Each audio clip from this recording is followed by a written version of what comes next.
여름이 아닌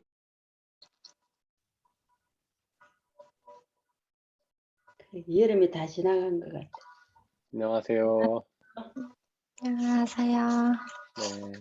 평안하셨죠? 네. 네. 자, 기도하고 시작하도록 하겠습니다. 살아서 역사하신 하나님 아버지, 또 이렇게 주님의 말씀을 저희가 대하기 위해서 아침에 이렇게 모였습니다. 하나님 저에게 은혜와 지혜를 주시고 하나님의 말씀을 더욱 깊이 잘 깨달을 수 있도록 역사해 주옵소서. 부족한 저에게도 하나님 함께 해주시사 당신의 지혜를 알려주시고 하나님의 말씀을 더욱 잘 전할 수 있도록 역사해 주옵소서. 이 시간 하나님의 말씀만이 드러나는 귀한 시간으로 인도하여 주옵소서. 우리 주 예수 그리스도의 이름으로 드렸습니다. 아멘. 네. 지난 시간에 저희가 나눴던 거 퀴즈 하나 드리고 지나가도록 하겠습니다. 물론 선물은 없습니다. 제가 그 파루시아에 대해서 말씀을 드렸었는데 파루시아가 무슨 뜻인지 기억하십니까? 임재? 네, 임재. 임재라는 뜻인데 그 임재에는 크게 세 가지 임재가 있었죠. 그러니까 하나님이 임재하시는 사건을 우리가 파루시아라고 합니다. 하나님 임재하신 사건. 근데 성경에는 하나님이 우리 이 땅 가운데, 그러니까 하늘에 계시던 하나님, 우리 거룩한 장소, 우리와 다른 곳에 하시던 하나님이 이 땅 가운데 임재하신 사건이 세 개가 나온다고 말씀드렸는데 혹시 기억나시나요? 성탄. 네, 성탄. 다른 말로 성령. 초림이라고도 하죠. 네, 성령 임재. 재림. 그다음에 재림 맞습니다. 세 가지 사건. 초림, 성령 임재, 재림의 사건. 뭐 초림은 곧 성탄, 그다음에 성령 임재, 재림의 사건. 이 세 가지가 다 중요한 사건이죠. 근데 이 사건 중에서 이미 두 가지는 이제 성취가 되었고, 성탄과 성령 임재는 성취가 되었고, 나머지 한 사건은 아직 성취가 되지 않는 사건이죠. 그래서 우리 신앙인들은 그 재림을 기다리는 사람들이다. 그래서 우리가 종말론적 공동체다. 이렇게 말씀을 드렸어요. 뭐, 여러 가지 기독교의 이름을 이제 붙이는 여러 가지가 있지만, 뭐, 부활 공동체다. 뭐, 재림의 공동체다. 이렇게 있는데, 부활 공동체라는 것은 부활 신앙에 우리가 기초해서 신앙이 세워진 사람들인데, 결국 이 부활 신앙이라는 것도 재림 신앙인과 연결이 되는 거예요. 왜냐하면, 재림하시는 그날에 우리는 부활을 경험하기 때문에 그렇습니다. 그래서 우리는 곧 기독교인들은 부활 공동체이면서 재림 공동체인데 부활과 재림을 소망하며 사는 사람들이다라는 것이죠. 그것을 우리는 늘 인식하며 살아야 됩니다. 우리가 신앙생활 하면서 예수님 믿고 교회 다니고 하는데 목표가 바로 그건 거예요. 이유가 그건 거예요. 우리는 뭐든지 이유와 목적이 다 제대로 갖춰져 있지 않습니까? 직장을 다니는 목적은 어떤 일을 통해서 보람도 느끼지만 어떤 돈을 버는 목적도 있는 것이고 학교에 다니는 것은 공부를 하려는 목적 있잖아요. 근데 교회를 다니는 목적도 그거라는 거예요. 그걸 잊으면 안 된다는 겁니다. 근데 많은 경우에 다른 목적을 가지고 교회 다니는 사람도 있는 것이죠. 어떤 물론 정말 자신의 이익을 얻기 위해 교회 다니는 사람은 극히 드물지만 하나님을 믿더라도 그냥 지금 이 세상 우리가 건강하고 뭐 이제 축복받고 은혜 받고 이런 것에만 목적을 두고 교회 다니는 사람도 많은데 그게 아니고 우리는 바로 부활과 재림을 소망하기 위해서 신앙생활을 한다. 부활과 재림을 소망하기 위해서 교회 다닌다. 그게 우리의 바로 신앙인들의 목적이다, 목표다. 그 사실을 우리가 늘 기억하면서 나가야 된다고 저희가 나눴습니다. 자, 오늘은 저희가 하나님의 자녀 되는 권세에 대해서 나누려고 하는데요. 거기 요한복음 1장 12절 말씀 있죠? 우리 함께 읽어보겠습니다. 그러나 그를 맞아들인 사람들, 곧 그 이름을 믿는 사람들에게는 하나님의 자녀가 되는 특권을 주셨다. 요한복음 1장 12절 말씀. 아멘. 우리가 예수님을 얻으면서가 아니고 예수님을 믿으면서 두 가지의 어떤 그걸 얻어요. 그러니까 신분과 직분을 얻습니다. 우리가 예수님을 믿으면 신분을 얻고 직분을 얻어요. 신분은 뭐냐면 자녀이고 직분은 종이라는 직분이죠. 그럼 우리가 예수님을 믿으면 신부는 자녀가 되는 거예요. 그리고 직분은 종이 되는 겁니다. 예수님을 믿으면 신분이 종이 되는 건 아니에요. 우리가 그냥 예수님의 노예처럼 그분이 시키신 것만 따르고 이렇게 사는 게 아니고 그분의 자녀가 되지만 하나님이 우리의 그 사명을 맡겨주셨기 때문에 우리의 직분이 종이 되는 겁니다. 물론 이 종은 그 성경에서 말하는 종은 여러 가지 종이 있어요. 노예 같은 종이 있죠. 잡일 다 하는 그런 종이 있고 또 청지기라는 종이 있어요. 그거를 이제 헬라어로 둘로스라고 하는데 우리는 청지기로서 종이죠.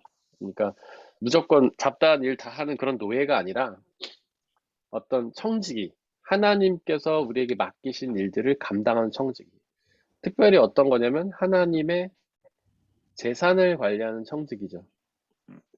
달란트의 비유에도 그거 나오지 않습니까? 주인이 타국으로 떠나면서 종들을 불러가지고 자기 재산을 맡기잖아요.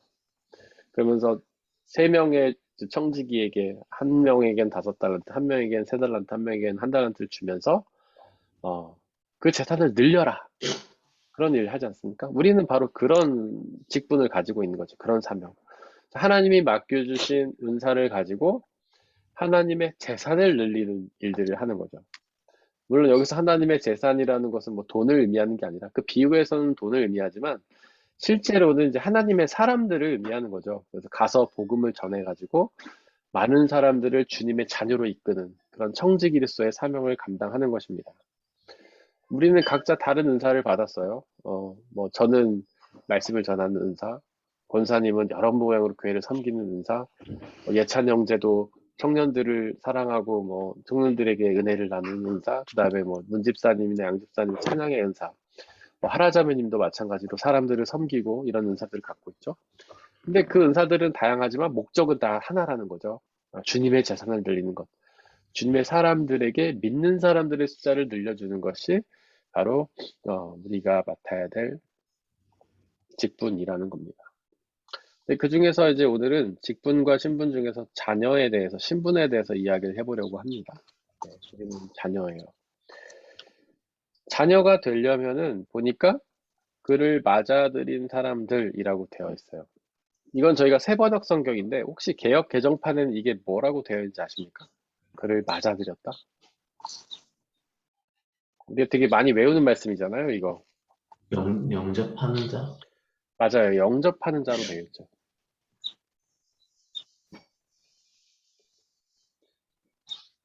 맞아들인다, 영접한다, 이게 무슨 뜻이죠?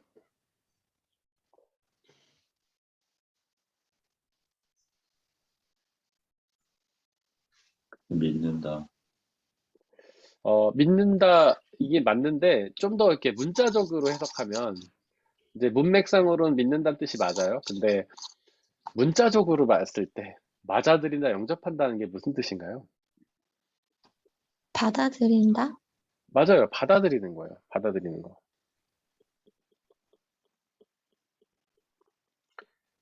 헬라어로 람바노라는 말입니다. 마치 뭐 그런 거잖아요. 우리가 영접한다. 그럼 뭐 손님이 오면은 영접한다. 맞아들인다. 그래서 우리 집에 손님이 오면은 집도 막 청소해놓고 손님 이렇게 대접하고 뭐 좋은 자리에 앉히고 맛있는 음식 대접하고 그렇게 하잖아요. 이제 그런 영접한다는 뜻인데 이 람바노라는 것은 전적으로 받아들이는 걸 의미하는 거예요. 그냥 마치 손님을 대하듯이 뭔가 거리감을 두고 이렇게 받아들이는 게 아니라 완전히 받아들이는 거예요. 완전히. 마치 어린아이가 부모를 받아들이듯.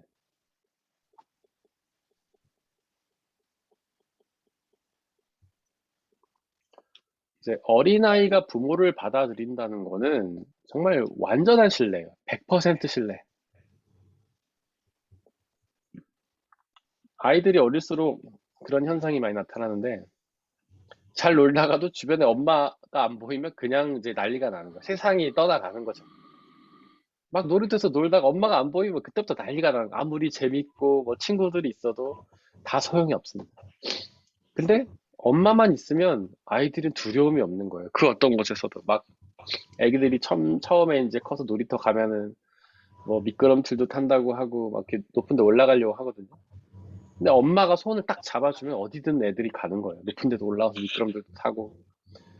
아이들은 그런 존재예요. 엄마가 있으면 100% 신뢰. 엄마가 없으면 모든 걸 다 줘도 써나가느라 보는 거죠. 엄마가 없는 아이한테 아이스크림 줘도 안 먹습니다, 아이들은. 과자 줘도 잘 안 먹어요. 엄마가 있어야지만 하는 거예요. 그렇게 아빠는 좀 신뢰를 못 받지만 엄마는 100% 신뢰를 받죠. 바로 그런 거. 어린아이가 엄마를 받아들이듯, 아빠 말고 부모 말고 엄마를 받아들이듯 그렇게 받아들이는 것을 영접한다라고 말하는 거예요. 그러니까 우리가 예수님을 맞아들인다는 것, 영접한다는 건 그런 뜻입니다. 한 반쯤 믿고 반쯤 안 믿고 막 그런 게 아니고 마치 손님처럼 대하는 게 아니고 100% 신뢰하는 거예요. 이 세상이 막 절망적이고 두렵고 힘들고 어려운 일이 가득해도 예수님만 있으면 담대하고 그다음에 아무것도 없어도 그냥 경제적으로 어렵고 뭐 가난하고 궁핍하고 내일 먹을 양식도 없는 그런 수로보니게 여인 같은 상황이 되어도 예수님만 있으면 안심하는 그 상태. 마음의 평안을 얻는 그 상태. 그게 영접하는 겁니다. 그렇게 영접하는 것이 바로 믿는 거라는 거예요. 우리가 예수님을 믿는다는 거는 50% 신뢰가 아니에요. 적당한 신뢰가 아닙니다. 바로 100% 신뢰. 어린아이가 엄마를 받아들이듯 신뢰하는 것이죠. 아무것도 없고 정말 절망적이고 두렵고 힘든 상황에 있어도 예수님만 있으면 안심할 수 있는 그 상태. 그게 믿음이라는 거예요. 이 시간에 좀 믿음에 대해서 좀 자세히 설명해 보려고 합니다. 믿음이 뭡니까? 여러분들 믿음이 뭐라고 생각하세요? 먼저 한번 좀 들어봤으면 좋겠어요. 예수님을 믿는다는 게 뭘까요?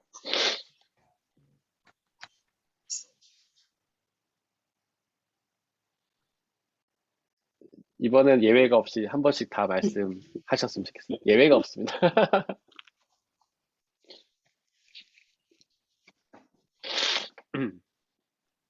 누구부터 할까요? 역시 막내부터 해야겠죠? 어,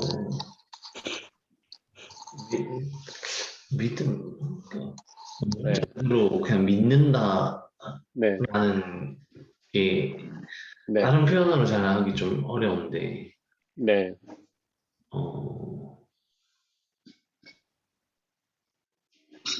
믿, 어, 믿는다는 거는, 네, 눈에 보이거나 제가 직접 확인할 수 있지 않은 거를 그냥 믿는 것 같아요.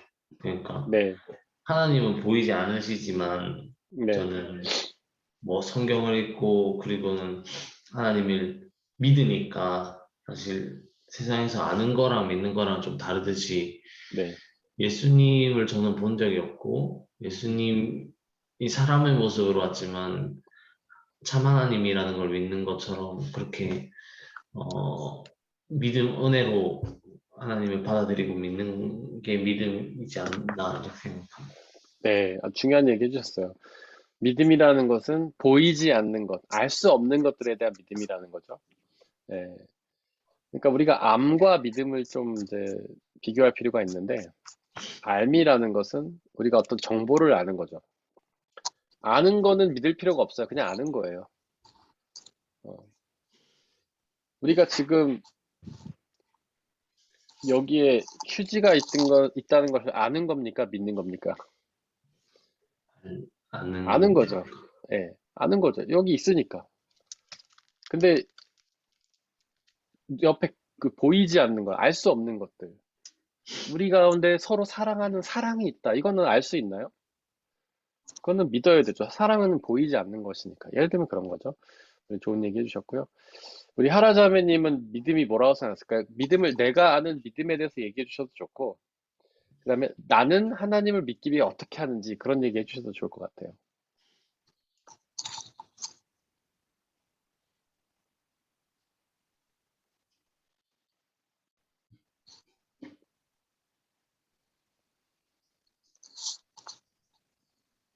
믿으니까 네, 이 세상에서 살 수 있는 건데, 네, 음,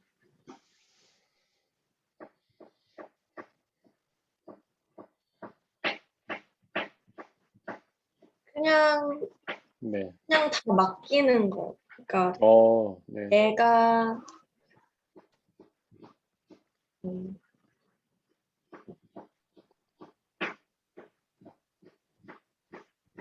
세상에서는 내가 하는 거에 내가 책임을 져야 되는데, 결과에는 상관없이 그냥 내게 주어진 일만 해도 되는 거? 그냥, 네. 그러니까 맡기는 거, 하나님께 나에 대해서 완전히 맡기는 거, 그거 아주 좋은 믿음이라고 생각해요. 아까 말씀하셨듯이 어린아이가 부모를 전적으로 신뢰하듯이, 어린아이가 놀이터에 갔는데 무서운 놀이기구, 막 고공사다리라든지 미끄럼틀을 처음 타려고 할 때 엄마가 손을 잡아주면 할 수 있는 거죠. 엄마가 안 잡아주면 못하지만 그렇게 완전히 맡기는 거.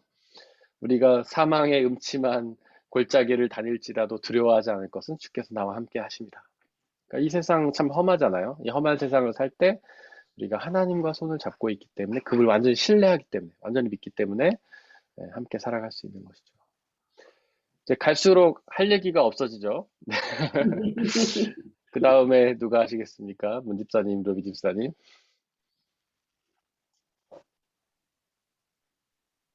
나이순 아닌가요? 뭐라고? 저는 못 나이스로 하시죠. 들었는데. 나이순 아닌가요? 아, 나이순, 나이스. 나이순으로 하시죠. 그럼 제가 먼저 하겠습니다. 그렇게 되네.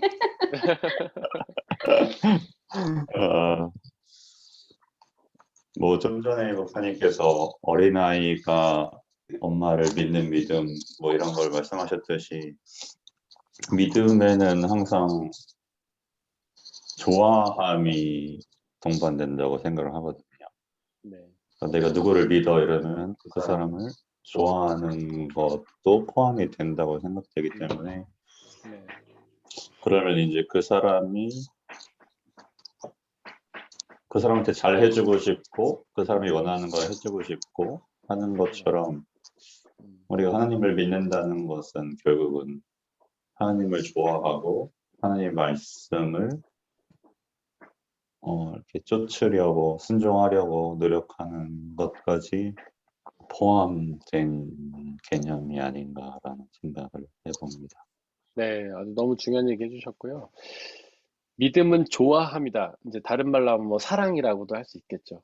성경에서도 믿음을 사귐이다. 하나님과 우리가 사귀는 것이다. 요한일서도 그런 말 하죠. 하나님과의 우리가 사귐.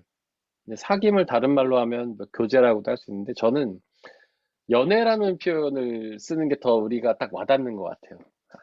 믿음은 연애다. 하나님과 연애하는 것이다. 믿음을 되게 어렵게 생각하고 그러는데 한마디로 요약하면 하나님과 연애하는 거죠. 우리가 이성과 연애하듯이. 이성과 연애하면은 정말 100% 신뢰 아닙니까? 100% 좋아하는 거 아니에요? 그 사람이 하는 모든 행동이 다 좋아 보이고 예뻐 보이고 그 사람 말은 다 믿게 되고 그런 게 이제 연애잖아요. 눈에 콩깍지가 씌었다고 하죠. 이제 시간이 흐르면 콩깍지가 점점 벗어져서 이제 싫은 구석도 보이고 못 믿을 구석도 보이지만 어쨌거나 콩깍지가 씌었을 그 상황 그게 이제 하나님과의 사귐이죠. 그러니까 하나님이 사랑이라는 것은 그분을 믿으면 그 사랑이 우리 안에 온다는 거예요. 그리고 그 사랑으로 이웃도 사랑하게 된다는 것이죠. 사랑을 하게 되면 아까도 말했지만 세상이 다 아름다워 보이지 않습니까? 마치 뮤직비디오를 보는 것처럼 무슨 어려운 일을 당해도 그냥 뭐 웃고 넘기게 되고 아무리 밉던 사람도 예뻐 보이게 되고 뭐 잘해주고 싶게 되고 그런 이유는 바로 우리 안에 이 들어온 가득한 사랑이 이제 흘러 넘치기 때문에 그런 거거든요, 주위로. 바로 그거예요. 하나님은 사랑이시고 그분과 우리가 사귐을 통해서 그분의 사랑이 우리 가운데 오면은 그게 흘러 넘쳐서 이웃을 사랑하게 된다라는 것이죠. 그 믿음은 사랑이다. 네, 좋은 말씀이었습니다. 자, 루비 집사님 어떻게 생각하세요? 믿음 뭡니까? 저는 네, 믿음은 인정인 것 같아요. 인정. 네, 네. 즉, 뭘 인정하냐면 네, 하나님 존재 자체를 인정하는 거. 네, 전지전능하신 분이라는 거. 네, 창조주이시라는 거, 그리고 네, 나의 부모님이 되어주신다는 거. 네, 또 나 또한 하나님에 의해 창조된 피조물이라는 거. 네, 그거는 유일무이한 존재이신 거. 네, 그래서 그런 분이 정말 나에게 그런 존재이시기 때문에 그분의 말씀도 다 인정이 되기 때문에 믿어지고, 네, 개개인할 수 없고, 다 네, 그런 거. 근데 아직도 저의 자아나 저의 생각이나 하나님 말씀을 보고도 긴가민가 갈등이 되고 믿어지지 않는 거는, 전적으로 나에게 그런 아버지시지라는 아직 내 자아 때문에 인정되지 않는 부분 때문에 그 갈등과 잡음이 생기는 게 아닌가, 그런 생각이 들어요. 그래서 어린아이 때도 엄마 아빠가 저거는 정말 위험한 거야 했을 때 그게 정말 믿어지잖아요. 네, 엄마 아빠는 나에게 전부이기 때문에. 그런 네. 것처럼 그 존재를 더 내 것으로 받아들이고 인정을 하면은 모든 것이 더 잘 믿어질 것 같아요. 네, 맞습니다. 오늘 제가 나눌 이야기의 첫 번째 항목이기도 한데, 믿음은 인정이죠. 하나님 인정하는 거. 집사님 말씀하신 것처럼 어린아이일 때는 아버지, 부모님을 100% 인정하죠. 이제 사춘기가 되면서 머리가 커지면 인정이 약간 이제 흔들리죠. 아버지 말씀, 부모님 말씀이 틀릴 수도 있다. 그때부터 반항이 시작되고, 심하게 사춘기 겪는 사람 집도 나가기도 하고. 이제 그게 바로 탕자의 상태고, 그게 죄의 상태인 거죠. 하나님을 인정하는 어린아이와 같은 믿음이 온전한 믿음이고, 사춘기의 아이처럼 부모님을 인정하지 않고 반항하기 시작하는 시기가 이제 집 나간 죄인의 삶이 되는 것이죠. 맞습니다. 믿음은 인정이라고 할 수 있어요. 우리 권사님은 믿음이 뭐라고 생각하십니까? 너무 다 앞에서 말하고 나니까 나는 궁색하네. 저는 성경에서 나를 구원하신 그 하나님을 물론 내가 경험해 보지 못했지만 일단 믿어요. 네, 근데 이제 나에게 하나님이 누구냐 이렇게 묻는다면 내가 태어나기 전부터 나를 택하셨고 내가 죽음 이후에까지도 내 편이신 하나님. 네, 우리가 사람은 뭐 살다가 보면 부부라도 내 편이 아닐 때가 있잖아요. 어떤 네, 때는. 그럴 때, 남편이죠. 예. 그럴 때도 있고 또 죽고 나면 아무리 내 편이었더라도 이제 헤어지면 내 편이 없어질 수가 있는데 네, 죽음 이후에까지도 하나님 앞에 갈 때까지 또 가서도 영원 묵은토록 내 편이라는 거. 야, 네. 그게 저한테는 가장 나에게는 그게 믿음이에요. 네, 너무 좋은 말씀입니다, 권사님. 역시 피날레를 멋지게 장식을 해주셨네요. 네, 언제나 내 편이신 하나님. 네, 맞습니다. 진짜로 창세 전부터 죽음 이후까지 내 편이신 하나님. 그러니까 우리가 하나님을 떠나지 않는 한 하나님은 절대 떠나지 않으시는 분. 근데 저는 그게 하나님의 전능성이라고 봐요. 이제 우리가 하나님의 전능하다 그러면 막 이제 기적을 일으키시고 능력을 일으키시는 것만 생각하는데, 하나님의 전능하심은 이제 바르트는 그렇게 말했어요. 약속을 지키시는 전능이다. 성경에서 하나님은 말씀을 통해서 우리와 약속을 하시거든요. 그게 전체 성경에 흐르는 하나의 약속이 뭐냐면, 네가 나를 믿으면 내가 너의 하나님이 되고 넌 나의 자녀가 될 거다. 이 하나의 약속이 성경 전체에 흐르는데, 바로 그 약속을 위해서 우리를 창조하셨고, 그 약속을 위해서 예수님을 보내셨고, 그 약속을 위해 예수님이 십자가 죽으셨고, 그 약속을 위해 부활하셨고, 그 약속을 위해 승천하셨고 그 약속 위에 성령을 주신 거예요. 그 약속. 그러니까 그게 권사님 말씀으로 하면은 야, 너 나 믿어. 그럼 내가 네 편이 돼줄게. 그거 아니에요. 내가 너의 하나님이 돼줄게. 넌 나를 믿고 자녀만 돼. 그러면 내가 네 편이 돼줄게. 하나님의 전능성은 그 약속을 지키시는 전능이라는 거죠. 언제나 내 편이 될 수 있는 하나님. 권사님 말씀하신 것처럼 사람은요, 아무리 마음으로 다짐해도 영원히 내 편이 될 수는 없어요. 네. 어쨌거나 어느 순간에는 배신이란 표현이 맞는지 모르겠지만 내 편을 할 수 없을 때도 있거든요. 가끔 이제 자녀가 예를 들어서 엄마랑 좀 다툼이 있어서 아빠는 엄마 편을 들면 애들이 아빠는 왜 엄마 편 들어? 막 이럴 수도 있고 그러면 아빠가 애 편 들면 부인이 아내가 이제 아니 자기는 왜 남편 아내 애 편 들어? 막 이렇게 할 수 있잖아요. 우리는 한 가족이라도 같은 편이 될 수도 없거든요. 그리고 우리는 죽음이라는 한계가 있잖아요. 아무리 살아있는 동안에 내 편이 돼준다고 해도 그 사람이 언젠가 세상을 떠나면 더 이상 내 편 돼줄 수 없는 거거든요. 하지만 하나님은 전능하셔서 언제나 내 편이 되어주신다. 네, 아주 귀한 말씀 감사합니다. 여러분들이 생각하는 믿음에 대해서 이제 저희가 나눠봤고요. 너무 귀한 나눔이었다고 생각하고요. 이제는 바르트가 정리한 믿음을 좀 저희가 나눠보려고 해요. 이것은요, 좀 믿음에 대해서 약간 구체적으로 우리에게 설명을 해주고 있어요. 이거는 다음 시간 숙제입니다. 좀 복잡하긴 하지만 다 외워주시면 좋겠고, 이런 것들을 외우고 여러분들이 머릿속에 있을 때에 이제 정말로 믿음이 무엇인지 믿음 생활 할 수 있어요. 우리가 믿음, 이제 예수님을 믿는다고 표현하고 신앙 생활이라고 표현하고 믿음이 우리의 가장 중요한 핵심 가치잖아요. 근데 믿음이라는 걸 떠올릴 때 굉장히 추상적이고 약간 모호할 때가 많거든요. 여러분들이 해주신 믿음에 대한 이야기들이 다 너무 좋은 이야기지만 그것을 좀 더 구체화시켜서 우리가 설명할 필요가 있을 것 같아요. 그걸 이제 바르트가 정리를 해줬는데 그걸 이 시간 나눌 테니까 여러분들이 머릿속에 잘 기억을 해주셨으면 좋겠습니다. 저는 이제 칼 바트라는 학자가 정리한 겁니다. 첫 번째로는 이 사람은 스위스의 신학자예요. 독일어권 학자라서 이 용어들이 독일어로 되어 있습니다. 안, 에어, 케, 농. 아네어 케농. 이게 무슨 뜻인가요? 아네어 케농. 인지? 인정. 예, 인정입니다. 인정? 우리 아까 루비 집사님이 말씀해 주신 인정. 뭐냐면 하나님을 인정하는 것이죠. 하나님이 나의 하나님이시다는 사실을 인정하는 겁니다.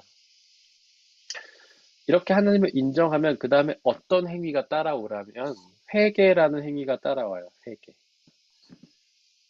회개, 메타노이아.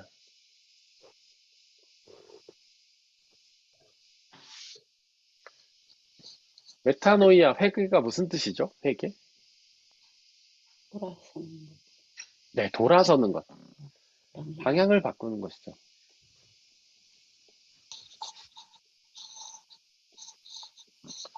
하나님을 인정하면 우리는 돌아서게 돼요. 방향을 바꾸게 돼요. 하나님을 인정하기 전에는 우리는 누구를 믿고 의지하며 살았습니까? 바로 나 자신을 믿고 의지하며 살았죠. 내가 생각하는 생각대로, 내가 생각하는 판단대로 판단하며 사는 거예요. 나를 인정하며 사는 거죠. 내 생각이 옳아. 칸트 이후로 계몽주의 시대가 오면서 인간의 이성을 아주 뭐라고 하죠? 그 높이는 이제 중요시하는 시대가 됐고 사람들이 이성을 믿는 시대가 됐죠. 내 생각이 옳아, 내 판단이 옳아. 그게 죄인인 거예요. 나라 자신을 높이는 거. 그래서 어거스틴은 죄를 교만이라고 했죠. 휘브리스.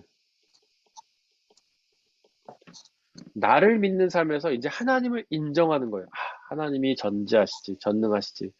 진리는 저분에게만 있지, 진실은 저분에게만 있지. 정말 하나님이 나의 삶을 창조하시고 계획하시고 인도하시지. 나에게 구원을 주시지. 그래서 그다음부터 하나님만 믿고 의지하는 것, 인정. 바로 이것이 믿음의 첫 번째입니다. 하나님을 인정하고 회개하는 것. 두 번째로는 바르트가 에어 캐논이라고 했어요. 잠깐. 두겠습니다. 에어캐능이라고 했습니다. 에어캐능이 뭘까요?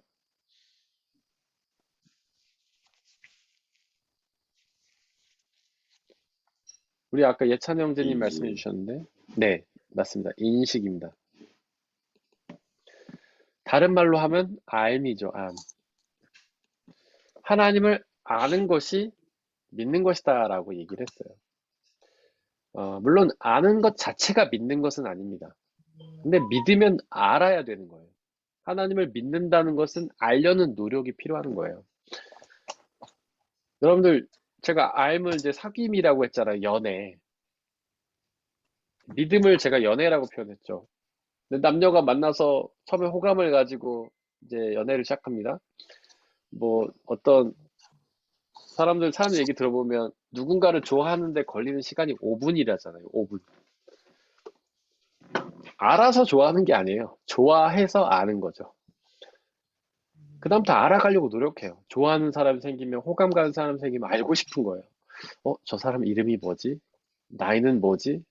학교는 어디 다니지? 취미는 뭐지? 뭘 좋아하지? 음식은 뭘 좋아하지? 막 이제 알고 싶어지는 거죠. 그래서 알려고 노력하잖아요. 막 주위에 있는 사람들한테, 야, 저 사람 누구냐? 어?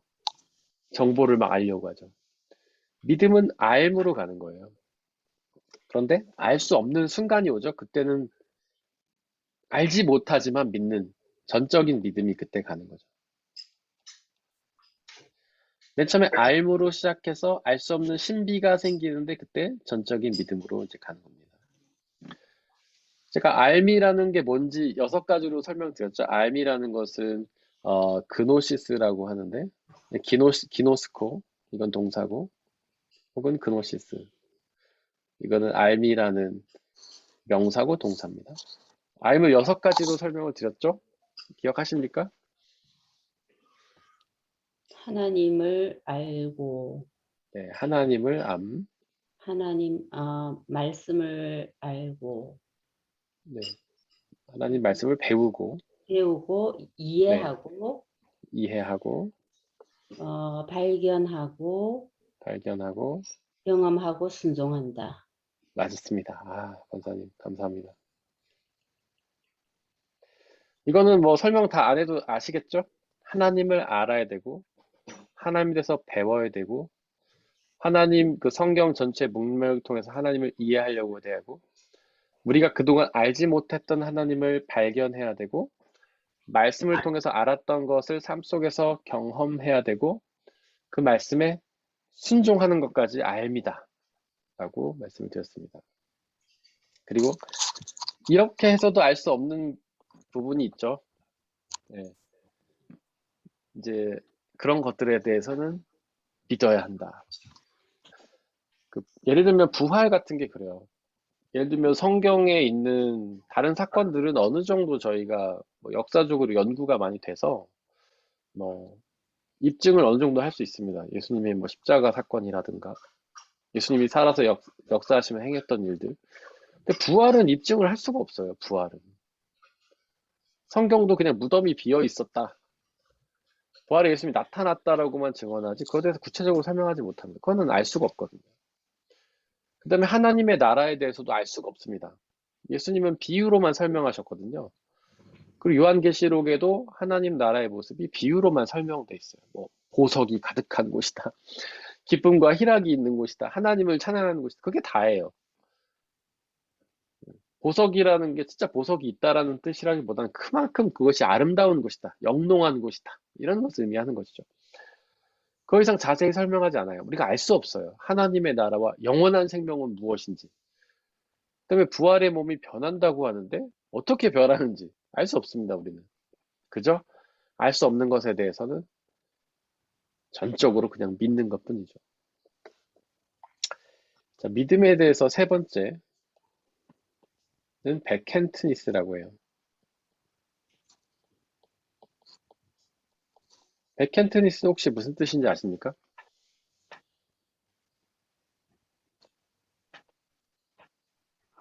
네, 하라자면이 마이크가 꺼져 있어가지고 입모양만 보였어요. 고백? 네, 고백이에요, 고백. 믿음은 세 번째는 고백입니다. 어떻게 고백하냐면 이 고백에도 이제 세 가지 측면이 있어요. 첫 번째는 자기 고백. 자기의 믿음을 고백하는 거죠. 자기 믿음 고백이라고 자기의 믿음의 고백. 로마서 10장 10절에 이렇게 되어 있죠. 사람은 마음으로 믿어서 의에 이르고 입으로 고백해서 구원에 이르게 된다. 마음으로 믿어서 의에 이르고 입으로 고백해서 구원에 이르게 된다. 그러니까 마음속에만 믿음이 있어서는 안 되고 입으로 고백해야 된다는 거예요. 입으로 고백. 난 예수님 믿어 라고 고백을 해야 된다는 거죠. 이거는 어떤 차원이냐면 여러분들 우리의 몸이 있죠. 몸은 헬라어로 소마라고 합니다.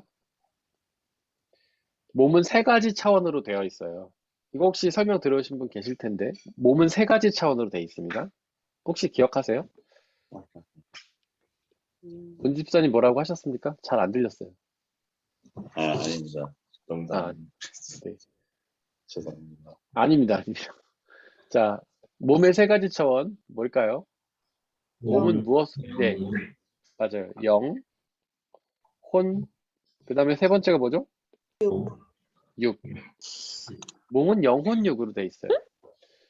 영은 푸뉴마, 혼은 푸시케, 육은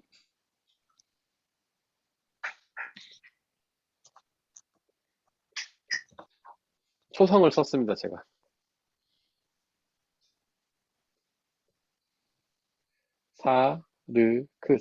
사르크스라고 해요. 성경에 보면 몸이라는 말과 육이라는 말이 다 나오는데 그거를 여러분들 잘 구분해서 읽으셔야 돼요. 몸은 소마고 이 세 개를 다 아우르는 것이고 육은 사르크스예요. 육을 먼저 설명드리면 이거는 이제 독일어로 하면은 플라이쉬 고기예요, 고기.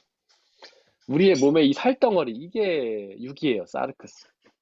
육에 속한 사람, 영에 속한 사람 그 말 나오죠. 육에 속한 사람은 이 육신의 욕망대로 산다는 거예요. 그냥 먹을 욕망, 성적인 욕망, 뭐 가지려는 욕망, 권력을 세우는 욕망. 플라이시 고기 덩어리를 의미하는 겁니다. 영이라는 것이 혹시 어떤 곳인지 아십니까? 제가 여러 번 설명드렸었는데 혹시 기억하시는 분 계신가요? 영이 뭘까요? 생각, 네, 맞아요. 생각 마음, 혹은 마음. 생각은 정말 생각이 들어오는 공간이고 마음은 감정이 들어오는 공간이죠. 우리의 감정을 느끼고 생각이 들어오는 것. 이것이 영이에요. 예를 들면 오늘 점심 때 뭐 먹지? 국수를 먹을까? 햄버거를 먹을까? 이런 건 생각이죠. 근데 갑자기 우울한데? 갑자기 나도 모르게 업됐는데? 이런 감정을 느끼는 것은 마음이죠. 근데 이 두 군데를 다 영이라는 것이 주관을 하는 거예요. 이 영에는 두 개의 존재가 활동을 합니다. 성령과 악한 영. 악한 영을 다른 말로 사탄이라고 합니다. 이 영에서 활동하는 존재가 성령, 악한 영. 그래서 영에서 활동한 존재예요. 그래서 이들의 하는 역할은 우리에게 생각을 불어넣는 거예요. 성령과 악한 영은 우리에게 생각을 불어넣습니다. 성령은 믿음의 생각, 하나님의 생각을. 악한 영, 사탄은 불신앙적인 생각을 집어넣죠. 성령은 마음속에 감정을 집어넣습니다. 기쁨과 희락과 평강과 감사 이런 감정을 넣죠. 근데 악한 영은 슬픔, 절망, 낙심, 두려움, 불안 이런 걸 집어넣는 거예요. 혼은 뭘까요? 혼? 의지, 엔터, 결정, 네. 파라자매님 뭐라고 말씀하셨어요? 엔터키라고 했어. 엔터키 맞아요. 의지와 결단이고 이거를 컴퓨터의 엔터키라고 할 수 있어요. 그러니까 그러니까 우리의 영 속에 마음과 생각에 사탄이나 성령이 생각을 막 집어넣어요.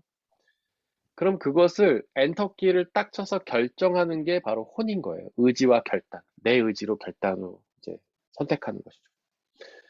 예를 들면 오늘 교회 갈까 말까. 오늘 할 일도 많고 몸도 피곤한데 예배 드리지 말까? 예배 드릴까? 이거는 생각이죠. 이거는 영이 집어넣는 거예요. 아이, 힘들어도 예배 드려야지. 이거는 성령이 주시는 생각이죠. 근데 에이, 힘든데 놀지 뭐. 뭐 예배야. 이거는 악한 영이 주는 생각이라고 할 수 있어요. 예를 드는 건데, 예를. 이것까지는 근데 우리의 것이 아니에요. 그냥 집어넣는 거예요. 만약에 악한 영의 생각이 들어왔다고 해서 여러분들 좌절할 필요 없어요. 이건 내가 하는 게 아니에요. 악한 영이 집어넣는 거예요. 에, 오늘 뭐 피곤한데 그냥 놀자. 예배는 무슨 예배. 이거는 악한 영이 생각을 집어넣는 건데, 이건 내가 한 게 아니에요. 생각을 집어넣는 거예요. 중요한 거는 의지와 결단입니다. 그래, 결심했어. 나는 힘들어도 예배를 드릴 거야. 이거는 우리가 성령의 생각을 결단한 것이죠. 엔터키를 딱 친 거예요. 근데 에이, 그래, 피곤한데 쉬자. 이거는 악한 영의 생각에 엔터키를 딱 친 거예요. 근데 이렇게 의지와 결단을 하는 순간 이 영의 생각이 내 것이 되는 거예요. 성령이 야, 힘들어도 예배를 드려야지 라고 했을 때, 그래, 결심했어. 나는 힘들지만 예배를 드릴 거야 라고 결단을 내리는 순간 우리는 성령의 사람이 되는 거예요. 생각 자체로는 아무것도 아니지만 결단하는 순간. 악한 영이 막, 야, 무슨 예배를 드려. 집에서 놀아라고 했을 때 이 생각 자체는 아무것도 아닌데, 그래, 결심했어. 오늘 힘드니까 쉬어야지 하고 결단하는 순간 내게 되는 거예요. 그때부터 우리는 죄를 짓게 되는 거예요.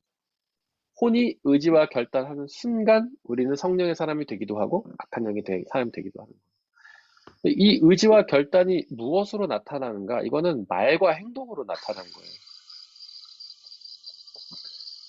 우리의 의지와 결단이 머릿속에 있는 거는 아무것도 아니에요. 근데 말로 하는 순간, 그래, 결심했어 하고 말하는 순간, 그리고 행동으로 옮기는 순간, 네, 그것이 죄가 되는 거죠. 그 다음에 또 하나 뭐가, 계획하는 순간, 계획도 의지잖아요. 그래서 예를 들어서 교회를 가기로 결심을 했어요. 그 다음에 계획을 세워요. 그래, 나는 교회를 가야 되니까 이제 일어나서 씻어야지, 밥도 먹고. 이렇게 계획을 세우는 것은 성령의 사람이 되는 거예요. 이것도 의지와 결단이 하는 거예요. 혼이 하는 거예요. 그다음에 악한 영의 생각에 결심한 사람은 에이, 놀자. 어디로 갈까? 여행 계획 짝 짜고. 이렇게 계획하는 순간 이것이 죄가 되는 거예요. 그래서 우리의 의지와 결단은 계획과 말과 행동으로 나타나는 겁니다. 그 예수님이 그런 말씀하시잖아요. 너희 중에 이성을 보고 음욕을 품은 사람은 이미 가늠한 것이다. 이성을 보고 음욕을 품은 사람은 이미 가늠한 것이다. 이 말씀 때문에 많은 남자들이 실족합니다. 나는 이미 가늠했구나. 그런데 여러분들 그 어떤 조사해봤더니 남자들은 20초에 한 번씩 야한 생각을 한대요. 그런 얘기도 있잖아요. 여자는 앞에서 봐도 야하고 뒤에서 봐도 야하고 위에서 봐도 야하고 아래서 봐도 야하다. 그러니까 남자들은 본능적으로 그런 생각을 하게 돼 있다는 거죠. 근데 아까도 말했지만 생각 자체는 죄가 아니에요. 그거는 사탄에 집어넣는 거니까. 근데 여기서 보면 음욕을 품는다는 거는요, 생각했다는 뜻이 아닙니다. 이 품는다는 말의 원어의 의미는 계획한다는 뜻이에요. 그러니까 이성을 보고 저 사람을 어떻게 해보려고 계획하는 순간 그게 죄가 된다는 뜻이에요. 예수님 말씀은. 생각했다고 죄인이 아니라는 거예요. 그래, 내가 저 사람을 어떻게 해봐야지. 계획을 딱 잡아요. 몇 날 몇 시에 몰래 쫓아가서 어떻게 해봐야겠다. 이런 거.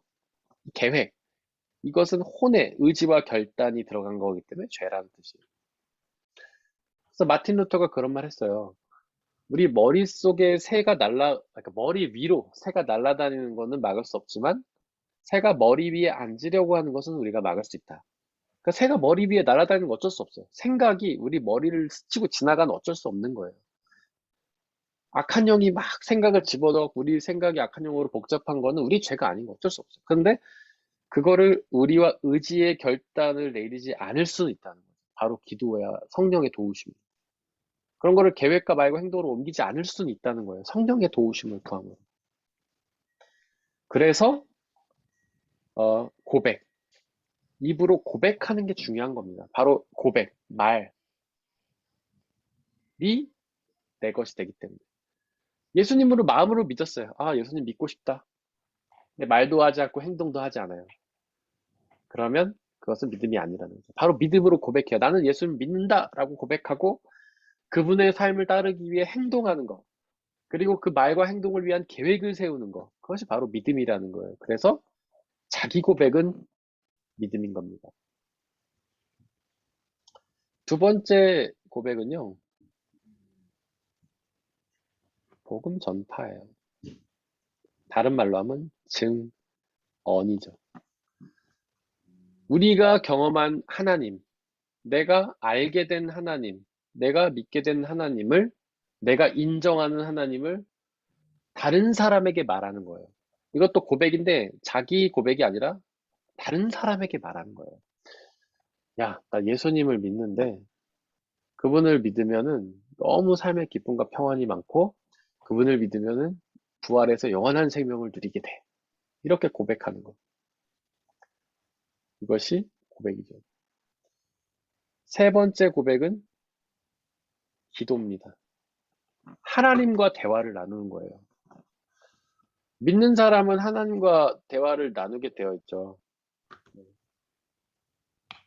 우리가 연애를 하면, 아까 믿음은 연애라고 말씀드렸는데, 연애하면 끊임없이 대화하잖아요. 만나서 이야기하고, 전화로 이야기하고, 카톡으로 이야기하고, 편지 쓰고, 계속해서 대화하잖아요. 근데 사랑이 식어지면 그때부터 어떤 현상이 일어납니까? 대화가 끊기는 거예요. 할 말이 없어지는 거죠. 기도가 그래서 중요한 겁니다. 기도는 하나님과 대화하는 거예요. 그분을 사랑하면 말이 끊임없이 나오게 되는 겁니다.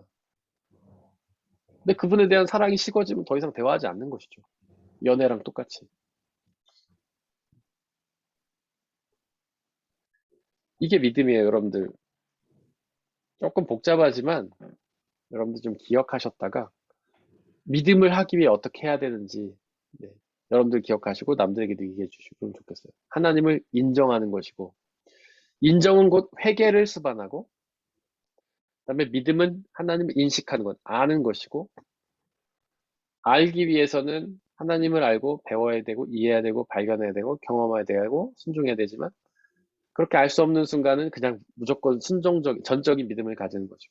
그 다음에 하나님의 믿음의 세 번째는 고백이고 그것은 자기 고백이기도 하고 남에게 고백하는 것이기도 하고 하나님과 고백하면서 대화하는 것이기도 하다라는. 혹시 여기에 질문이나 나누고 싶은 게 있으실까요? 이 믿음에 대해서?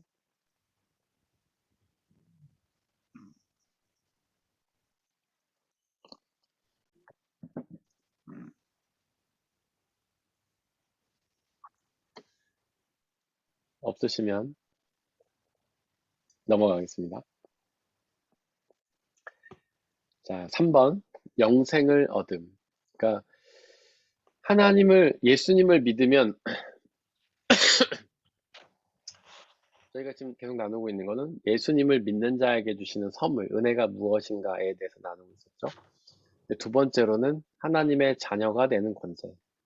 하나님을 믿는 사람들, 그를 전적으로 받아들이는 사람에게는 하나님의 자녀가 되는 특권을 주셨다라고 말씀드렸어요.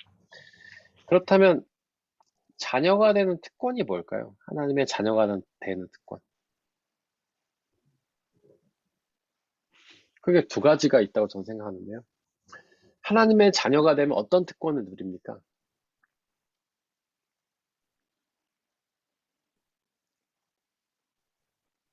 예창재님 뭐라고 말씀하셨나요? 이 마이크가 꺼져 있어서 안 들리는데요. 그 영생, 네. 밑에 3번에 나와 있듯이 영생을 얻습니다. 또 자녀가 되는 특권은 무엇일까요? 죄사함? 네? 죄사함? 죄사함. 죄사함은, 네, 죄사함도 맞는데, 자녀가 되는 특권. 자녀가 되는 특권. 자녀가 되면 죄사함을 얻는다. 영생을 얻음과 비슷할 것 같아요. 같은 개념일 것 같아요. 예수님을 믿으면 자녀가 되면 죄사함을 받고 영생을 얻는다. 네. 또 뭐가 있을까요? 자녀가 되는 특권?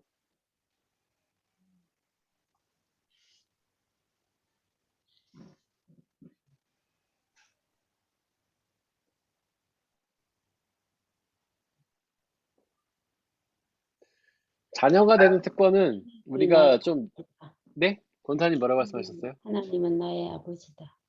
네, 하나님 나의 아버지죠. 자녀가 되는 특권. 하나님은 아버지가 되시고 우리는 자녀가 됩니다.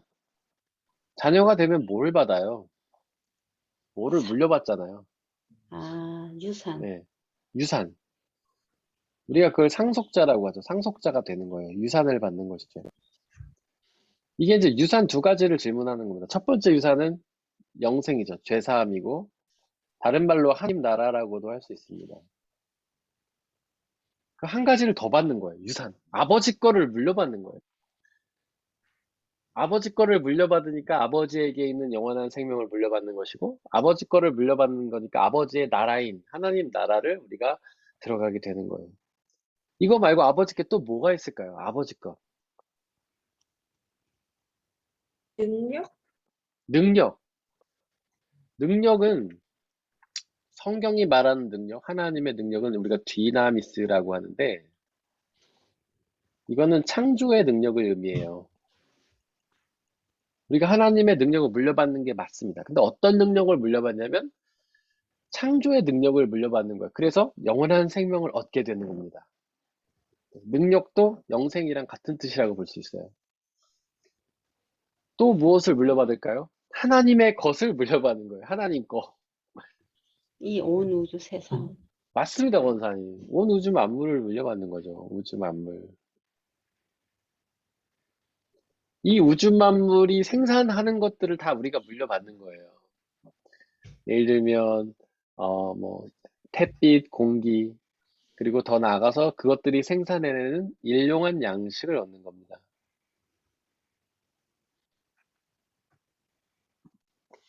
일용한 양식을 우리는 물려받습니다.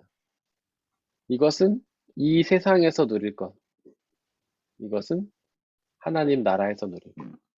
우리가 예수님을 믿고 하나님의 자녀가 되면 유산을 물려받는데 그건 두 가지 차원이에요. 이 세상에서도 물려받고 하나님 나라에서도 물려받아요.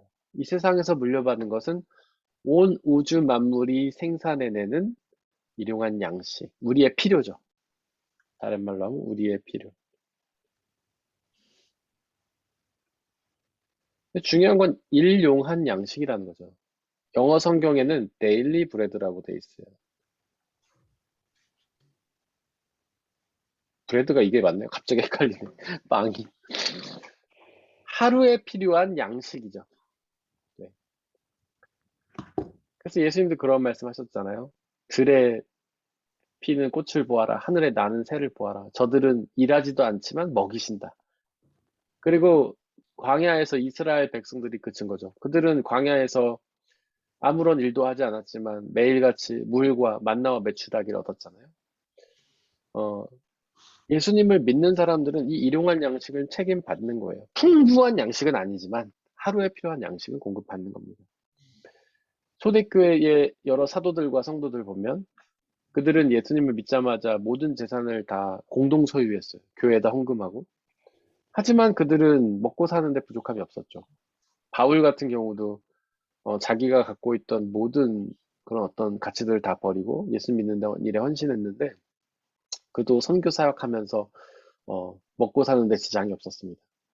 하나님을 믿는 사람들은 이 먹고 사는 문제는 해결해 주신다는 거예요. 그러니까 우리는 더 이상 먹고 사는 문제 때문에 연연할 필요가 없고 하나님께 매달리면 된다는 거예요. 우리가 지난주에도 나눴고 오늘 설교 시간에도 좀 언급을 할 얘기지만 오병이어의 표징. 이게 바로 그 사실을 드러내는 거예요. 예수님을 믿으면 일용할 양식을 공급을 받는다. 바로 예수님이 우리의 일용한 양식을 책임지시는 하나님이다. 그 사실을 나타내는 게 오병이어의 표징입니다. 근데 우리는 이미 그 약속을 받고 있어요. 여러분들 중에 하루 먹을 양식 없어서 배고픈 분 없으시죠? 너무 많아서 걱정이죠. 너무 많아가지고 먹을까 말을까? 먹으면 살찌는데 창고와 냉장고에 가득 차 있죠, 먹을 것이. 우리는 이미 일용한 양식을 공급받고 있다는 거예요. 오병이어의 기적을 우리는 경험하고 있어요. 근데 이제 현대인들은 동의를 별로 하지 않죠. 왜냐면 내가 열심히 일해갖고 내가 돈 벌었고 내가 마트 가서 사 먹는데 무슨 소리냐 그게. 그게 뭐 하나님 주시는 거냐. 내 능력으로 사 먹는 거지. 이렇게 생각하거든요. 근데 여러분들 하나님이 햇빛과 비를 내려주시지 않으면 그 음식이 나옵니까? 안 나오잖아요. 여러분들 코로나 사태 처음 터졌을 때 마트에 막 물건 없고 그럴 때 불안함 느끼지 않았어요? 나는 돈은 있는데 사 먹을 수가 없는 상황이 된 거예요. 막 마트에 물건이 없어. 처음에 갔더니 막 스파게티 종류는 싹 사라지고 휴지도 없고 네? 쌀도 없더라고요. 저희 동네는. 야, 그래갖고 처음에는 난감하더라고요. 빵도 없고 쌀도 없고 스파게티도 없고 휴지도 없고 어떻게 하지? 저도 불안감이 들긴 했어요. 사실은 솔직히 말씀드리면 애들도 먹어야 되는데 그때 우리는 야 돈이 있어도 못 사 먹는 그런 상황 아니에요. 하나님이 주시기 때문에 있는 거예요. 마트에서 뭐 사람들이 어디 만들어낸 게 아니잖아요. 하나님이 햇빛과 물을 주시지 않으면 그 아무것도 얻을 수 없단 말이에요. 이런 건 양식인 거죠, 그게. 다만 현대의 어떤 자본주의 시스템에 의해서 우리가 돈을 벌고 그걸 사기 때문에 내 능력이라고 착각하지만 사실 일용할 양식은 내 능력이 아닙니다. 하나님의 은혜인 거죠. 하나님의 자녀의 특권은 바로 이 두 가지입니다. 일용할 양식과 영원한 생명. 혹시 여기까지 질문이 있으실까요?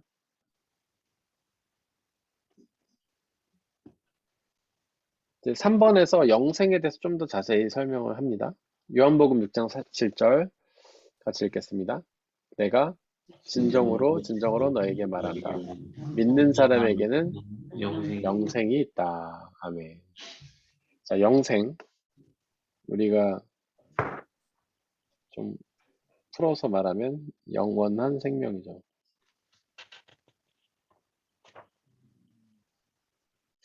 이게 뭘까요? 영원한 생명이 뭘까요? 여러분들 어떻게 생각하세요?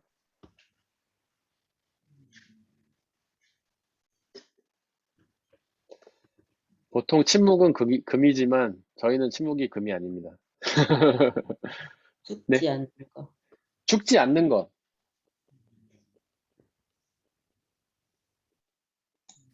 다른 말로 하면 끝이 없는 것이죠. 참. 네. 제가 하나님의 영원 설명드렸죠. 하나님이 말씀하신 영원은 시작도 없고 끝이 없다는 점이었어요. 태초 이전에 이 온 우주 만물 시작하기 전에 하나님 이미 존재하셨죠. 하나님에겐 시작이 없습니다. 그리고 하나님에겐 끝이 없어요. 그게 하나님의 영원성이에요. 그 하나님에게 있는 영원성의 생명을 우리가 받는 거예요. 근데 우리는 이미 시작을 했잖아요. 그래서 우리에겐 시작은 있지만 우리에게는 끝은 없는 거죠. 그래서 우리가 받아들일 영원한 생명은 바로 끝이 없는, 죽음이 없는. 그러니까 육신의 죽음은 있습니다. 그건 하나의 통과 의례예요. 육신의 죽음 이후에 부활해서 새로운 몸으로 이제 부활을 하는데 그 부활의 몸에는 끝이 없다는 거죠. 또 뭘까요? 이게 첫 번째고. 하나님의 영원성을 제가 두 가지로 설명을 드렸죠. 하나님의 영원성은 시작도 없고 끝이 없는 것이다. 또 하나님의 영원성은 뭐라고 말씀드렸나요?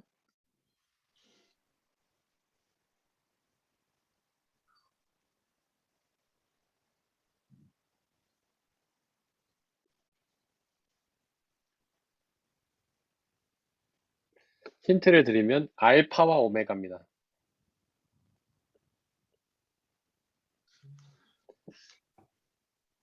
언제나 있는. 맞아요. 언제나 계시는 것. 선생님, 그때 그 시작과 끝이 없는 거랑 알파와 오메가는 반대적인 거 아니에요? 시작과 끝이 없는 것 서로 다른 개념이냐고요? 대조적인 개념이냐고요? 네, 시작과 네. 끝이 없는데 나는 알파고 네. 오메가면은 알파가 네. 오메가라는 게 시작과 끝이 아니라 전체 모든 것이라는 거예요? 알파의 오메가라는 거는 시작에도 있고 끝에도 있다는 뜻이에요. 하나님은 시작에도 계시고 끝에도 계시다. 아, 하나님이 시작과 끝이라는 게 아니고 하나님은 시작에도 계시고 끝에도 계시다라는 거예요. 언제나 계시다. 자매님 말씀처럼. 그러니까 우리 그 성경적 말로 표현하지만 하나님은 태초에 천지 창조하실 때도 계시고 지금 우리 가운데도 계시고 종말에도 계시다는 거예요. 그러니까 우리는 시간을 흐르는 시간으로 이해하잖아요. 연대기적 시간, 크로노스의 시간. 근데 하나님의 시간은 카이로스의 시간, 수직적 시간이에요. 하나님은 언제나 존재하십니다. 그래서 하나님은 지금도 태초에 존재하고 계세요. 존재하셨고가 아니에요. 그냥 우리는 그렇게 이해할 뿐이죠. 우리는 하나님이 태초에 존재하셨다라고 우리는 생각해요. 왜냐하면 우리는 시간은 흐르니까. 하나님은 그렇지 않아요. 하나님은 태초에도 지금도 계시는 거예요. 하나님은. 그리고 오늘날에도 계시고, 그리고 종말에도 이미 계시다는 거죠. 그래서 제가 재림 설명하면서 그 얘기 드렸잖아요. 우리는 재림을 미래적인 것으로 경험한다고. 우리는, 인간은. 왜냐하면 우리 인간은 흐르는 시간을 살기 때문에 재림을 미래로 경험한다. 그런데 하나님께는 이미 재림이 이미 있는 거예요. 하나님 이미 재림하셨습니다. 왜냐하면 하나님의 시간은 미래에도 계시기 때문에 재림이 미래적 사건이 아니라 현재적 사건이 되는 거죠. 하나님은 언제나 계시다. 하나님의 영원성은 언제나 계시다는 거예요. 우리가 영원한 생명을 얻는다는 거는 이 하나님의 영원성 속으로 들어가는 거예요. 우리도 하나님처럼 언제나 있는 존재가 되는 거죠. 과거도 있고 현재도 있고 미래에도 있는 그런 존재가 되는 거예요. 그래서 하나님 나라에 들어가면 우리는 끝이 없이 영원히 시간이 흐른다 이런 뜻이 아니라 끝이 없이 살지만 언제나 존재하는 그런 삶이 되는 거예요. 그게 뭔지는 가봐야 알죠. 저희도 상상하기 좀 어렵고 하나님 나라 가봐야 알 것 같습니다. 이것이 영원한 생명이에요.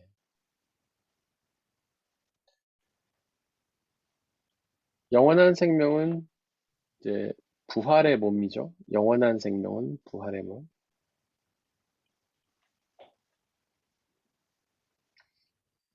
부활의 몸. 부활의 몸은 새로운 몸이다. 이 부분은 다 아시나요? 부활의 몸이 새로운 몸이라는 거? 부활하면 우리는 새롭게 변화가 됩니다. 그 증거를 예수님이 보여주셨죠. 예수님은 십자가에 죽으시고 나서 부활하셨을 때 변화가 되셨어요. 그래서 제자들이 몰라보죠. 3일밖에 이제 헤어진 지 3일밖에 안 된 제자들이 예수님을 몰라봅니다. 엠마오로 가는 두 제자에게 예수님이 나타나셨는데 그냥 뭐 서로 마치 모르는 사람 만나서 얘기하듯이 편하게 얘기하면서 갔는데 마지막에 예수님이 그들에게 떡과 포도주를 떼어 주시죠. 그러니까 성찬식을 행하신 거예요. 그때 그들의 눈이 밝아져서 예수님을 알아보게 되었습니다. 몰라본 거예요, 예수님을. 그리고 예수님이 제자들에게 나타나셔가지고 손에 못자국과 옆구리 창자국을 보여주면서 내가 부활의 예수님이다 이렇게 말씀을 하시잖아요. 그러니까 그렇게 보여주기 전에는 그분이 예수님인 걸 제자들이 몰라본 거예요. 저 아저씨 누구지? 생각한 거죠. 그런데 이제 손에 난 못자국과 창자국을 보여줬을 때 깨닫게 된 거예요. 예수님의 몸이 변화가 되었다는 겁니다. 그런데 이제 그 몸 중에는 다 변화되는 건 아니고 똑같은 부분도 남아있죠. 예를 들면 못자국이라든지 창자국은 그대로 남아있었던 것처럼 우리도 부활하게 되면 우리도 변화되는 모습이 있겠지만 변하지 않는 부분도 있다는 겁니다. 얼굴은요? 네. 얼굴은 변화되는 것 같아요. 예수님을 몰라보는 걸 보니까. 네. 좀 더 젊고 아름다운 모습을 변하려나요? 잘 모르겠습니다. 어쨌든 제자들이 예수님을 몰라본 걸 보면 얼굴도 변하지 않을까 싶고요. 근데 그게 어떻게 생각되세요? 좀 되게 황당무계한 일 같으세요? 마치 무슨 SF 소설에나 나올 것 같은 이상한 얘기처럼 너무 신비주의적인 것처럼 들리십니까? 그런데 성경에 보면 우리가 이제 성경에 나오는 모든 개념을요, 사실 이 세상에서 찾아볼 수가 있어요. 너무 신기한 건 부활도 세상에서 그 모습을 볼 수 있어요.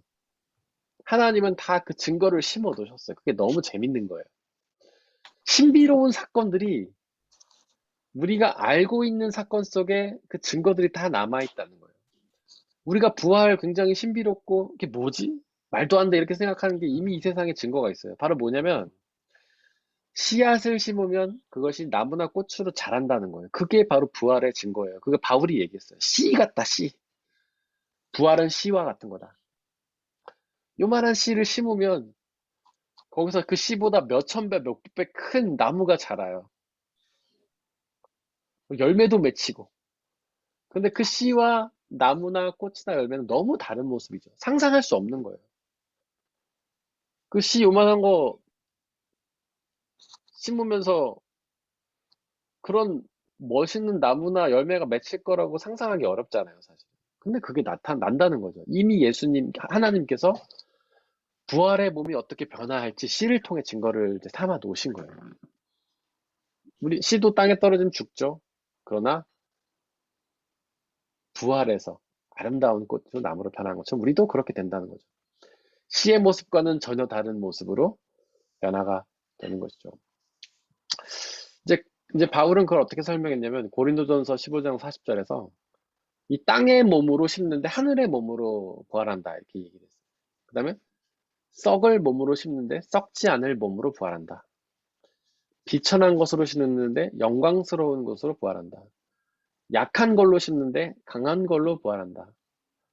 자연적인 몸으로 심는데 성령의 몸으로 부활한다 라고 얘기를 했고요. 그런 부활의 몸의 삶이 어떨지 이제 예수님이 약간 증거를 주셨죠. 야, 부활의 몸은 먹고 마시고 시집장가 가는 몸이 아니다. 이제 그렇게 얘기하셨잖아요. 우리는 이 세상에서 먹고 마시죠. 아주 뭐 생명을 유지하기 위한 수단이기도 하지만 굉장히 즐거움과 기쁨을 느끼는 순간이기도 하죠. 우리는 그런 얘기 하잖아요. 먹는 재미 없이 이 세상을 어떻게 사나. 근데 하나님 나라 가면 먹지 않는데요. 재미있을까요? 먹는 재미가 없는데? 더 또 다른 좋은 재미가 있겠죠. 네. 또 다른 재미가 있겠죠? 네. 시집장가 가지도 않는데요. 결혼하지 않는데요. 저는 아마 성도 구별이 없지 않을까. 그렇게 생각합니다. 여러분, 제가 그 얘기 들었잖아요. 옛날에 제가 그 페미니즘 얘기하면서 태초에 하나님이 사람을 창조하셨을 때 아담이란 존재는 성이 없었다고, 중성이었다고. 근데 그때 그 아담의 갈비뼈에서 여자를 만드니까 남자가 나왔다고 제가 말씀드렸잖아요. 그러니까 아담처럼 중성의 몸, 성이 없는 몸으로 되지 않을까 싶어요. 시집장가 가지 않는데 성이 무슨 의미가 있겠습니까? 그 다음에 그런 것 대신에 어떤 먹고 마시고 시집장가 가는 재미 대신에 오직 기쁨과 자유, 하나님 안에서 누리는 기쁨과 자유로 행복한 몸이다.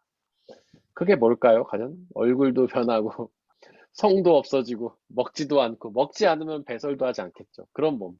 우리는 상상할 수도 없는 그런 몸. 네, 그런 몸으로 변화될 것입니다. 마치 씨에서 꽃이 되듯이. 근데 이제 몸이 변화한다고 했을 때 많은 이제 신학자들이 영은 변하지 않을 거라고 합니다. 영. 아까 제가 영육혼 설명드렸죠. 몸은 영육혼으로 나눌 수 있는데 몸도 변화하지만 영은 변화하지 않는다. 영은 다른 말로 하면 우리 마음과 생각이라고 했죠. 그리고 다른 말로 하면 기억이라고도 할 수 있어요. 우리의 기억은 변하지 않을 것이다 라고 이제 성경을 통해서 그렇게 추측을 해요. 여러 신학자들이. 네. 우리는 이 세상에서 살았던 어떤 기억들, 그걸 가지고 하나님 나라에 가는 거죠. 물론 그 안에는 좋은 기억도 있겠지만 슬픈 기억도 있겠죠. 가지 않고 싶은 기억. 그런데 하나님 나라에 들어가면 그 아픈 기억들에 대해 설명을 다 듣는 거죠. 알게 되는 거예요. 하나님, 제가 이 세상에서 너무 아픈 기억이 있습니다. 너무 힘든 일을 당했어요. 죽고 싶을 만큼 고통스러워. 이 이유가 뭡니까? 우리는 지금 묻지만 하나님 침묵하시잖아요. 근데 이제 하나님 나라에 들어가면 다 알게 되는 거죠. 하나님이 그것을 통해서 당신의 선을 이루시려고 그런 일을 만나게 하셨다. 그래서 저는 우리가 갖고 있는 모든 아픈 기억들도 다 하나님 나라 가면 좋은 기억으로 바뀔 거라고 저는 생각해요. 답을 다 얻으니까. 하나님이 왜 그렇게 우리를 고난 가운데 내버려 두셨고 그렇게 힘들 때 침묵하셨고 아무런 역사도 일으키지 않으셨는지 하나님 나라 가면 다 해답을 얻게 될 것 같아요. 그래서 우리는 하나님 나라에 가면 다 좋은 기억만 갖고 있게 되지 않을까 그렇게 저는 생각합니다. 혹시 여기에 대해서 나누고 싶은 거 네. 질문 있으실까요? 네. 하나님 나라에 가는데 거기까지 악한 네. 영이 저희들이 네. 힘들 수 있을까요? 저는 아픈 아, 기억은 네. 하나님 나라에는 아마 없지 않을까. 네. 제 생각은 그렇고요. 그리고 이제 네. 이 땅에서 살면서 우리가 나쁜 기억, 악한 영이 계속해서 이제 그 나쁜 것을 기억하게 하고 하는데 네. 모르겠어요. 제 경험으로서는 네. 그 아플 당시는 굉장히 아팠지만 살아가면서 그 기억을 이제 네. 우리가 하나님과 같이 할 때, 같이 하지 네. 않을 때는 계속 아프지만 같이 할 때에 네. 그 기억이 이렇게 하나님께서 왜 이런 아픔을 주셨는지를 네. 이렇게 삶 속에서 설명해 주시는 것 같아요. 아, 네.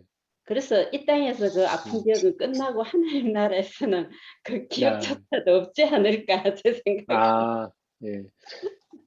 그러니까 기억 자체가 없을 수도 있겠죠. 근데 일단은 이제 우리가 성경을 이렇게 학자들이 연구를 했을 때 영은 변화되지 않을 것이다. 근데 영에 있는 기억은 남아 있을 것이다라고 이제 표현을 이제 하는 것이고요. 저는 아까도 말씀드렸지만 기억이 없어진다기보다는 다 설명되니까 그 나쁜 기억들도 좋아질 것 같다고 이제 생각을 한 거고요. 권사님 말씀처럼 우리는 이미 이 땅에서 그걸 경험을 하죠. 하나님을 믿으면서 우리 아팠던 기억들이 치유되고 회복되는 경험들을 하잖아요. 근데 그거는 왜냐하면 예수님이 우리에게 그렇게 말씀하셨어요. 너희가 예수님을 믿으면 이미 이 땅에서 하나님 나라를 경험한다. 그러니까 하나님의 나라는 이미와 이미와 아직 아니. 라는 말로 이제 신학적으로 표현해요. 하나님 나라는 이미 임한 거예요, 이 땅 가운데. 근데 아직 완성되지는 않은 거예요. 그래서 우리는 예수님을 믿는 순간 하나님 나라를 경험합니다. 하나님의 나라라는 것은 하나님의 통치를 따르는 것이거든요. 그러니까 우리가 하나님을 믿고 그분의 통치를 따르는 순간 우리는 이 땅에서 하나님 나라를 경험해요. 완성되지 않았을 뿐이지. 그러니까 권사님 말씀하신 것처럼 우리가 하나님을 믿는 순간 하나님께서 우리에게 함께 하셔서 모든 기쁨과 평안을 주시고 어떤 사탄이 주는 어떤 악한 영의 그런 유혹이나 공격들을 막아 주셔서 우리가 나쁜 기억들도 다 좋게 하나님의 은혜로 기쁨과 행복으로 경험할 수 있게 되는 거죠. 권사님 말씀이 맞습니다. 우리는 이미 경험할 수 있어요, 이 땅 가운데. 근데 그것들을 이제 하나님 나라에 들어가면 더 완전히 경험하게 된다는 것이죠. 근데 우린 그렇잖아요. 우리가 이 세상에서 이제 하나님의 은혜로 아픈 기억들 치유를 받아도 또 세월이 흐르다 보면 갑자기 생각나서 확 열받을 때가 있지 않습니까? 저만 그런가요? 권사님 안 그러십니까? 저는 그래요. 그러잖아요. 막 치유받은 것 같은데도 어느 순간 갑자기 뜬금없이 생각나서 막 열받거든요. 막 이러거든요. 근데 그때 우리는 또 기도하면서 주님의 평안을 이제 구하는 거죠. 그러면 근데 그 기억이 사라졌다기보다는 이제 또 회복시켜주고 은혜를 주시는 건데 이 땅은 아직 하나님 나라 우리가 경험을 하면서 할 때는 그때 기쁨과 자유를 누리지만 그게 갑자기 이제 사탄의 공격이 막 심할 때는 좀 하나님의 나라를 경험하기 어려울 때가 있는데 그때는 이제 어, 힘들고 어려울 수 있겠지만 하나님 나라 가면 그런 게 완전히 사라지는 거죠. 이제 확 올라오는 순간이 전혀 없는 거죠, 이제. 네, 그런 거라고 생각합니다, 저는. 혹시 또 나누거나 궁금한 게 있으실까요? 우리 안녕? 우리 맞나요? 네. 찍었는데 맞았네요. 클라란가 우린가 하다가 찍었는데 맞았습니다. 우리도 한마디 하고 목사님, 싶었던 거 아니에요? 네, 그러면 네, 천국 가서는 설명을 네, 들어서 이해가 됐기 때문에 네, 그 기억이 욱하고 안 오는 건가요? 왜냐면 네, 이 세상에 살던 내 영이 그대로 가는 거잖아요. 네, 몸은 바뀌었어도. 네, 그러니까 아니지. 영이 같다는 건 네. 그렇다고 제가 천국 갔다고 제가 네. 아니 제 수준은 그대로인가요? 아니죠. 하나님의 이제 진리의 영이신 하나님이 계시기 때문에 우리가 모든 진리를 깨닫게 되는 거예요. 하나님의 말씀을 완전히 깨닫게 되고 하나님의 뜻을 깨닫게 되고, 그러니까 우리가 경험했던 모든 안 좋은 기억들이 하나님의 뜻 가운데 있음을 알게 되고, 그러니까 우리는 하나님, 뭐 이런 표현이 어떨지 모르지만 하나님처럼 되는 거예요. 하나님 나라에 들어가면. 그래서 하나님의 영원한 생명도 경험하게 되는 것이고, 하나님의 진리를 깨닫게 되는 것이고, 하나님의 말씀을 깨닫게 되는 것이고, 우리가 이 세상에 당했던 모든 어려움들의 해답을 얻게 되는 것이고, 그러니까 그 나라에서 기쁨과 잘 평안을 누리게 되는 것이고, 또한 하나님 자체가 기쁨과 평안의 근원이시기 때문에 그분의 나라에 들어가면 우리가 온전한 기쁨과 평화를 누리게 되는 거죠. 그러니까 어떤 우리를 괴롭혔던 기억조차도 우리를 더 이상 힘들게 만들지 못하고 전능하신 하나님의 은혜와 기쁨 안에서 다 사라져버리게 되는 게 되는 거죠.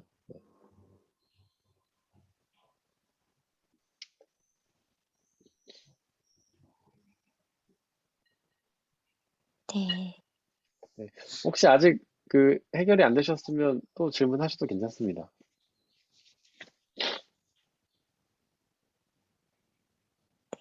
아니, 그냥 네, 상상이 안 될 뿐인 것 같아요. 제가 지금은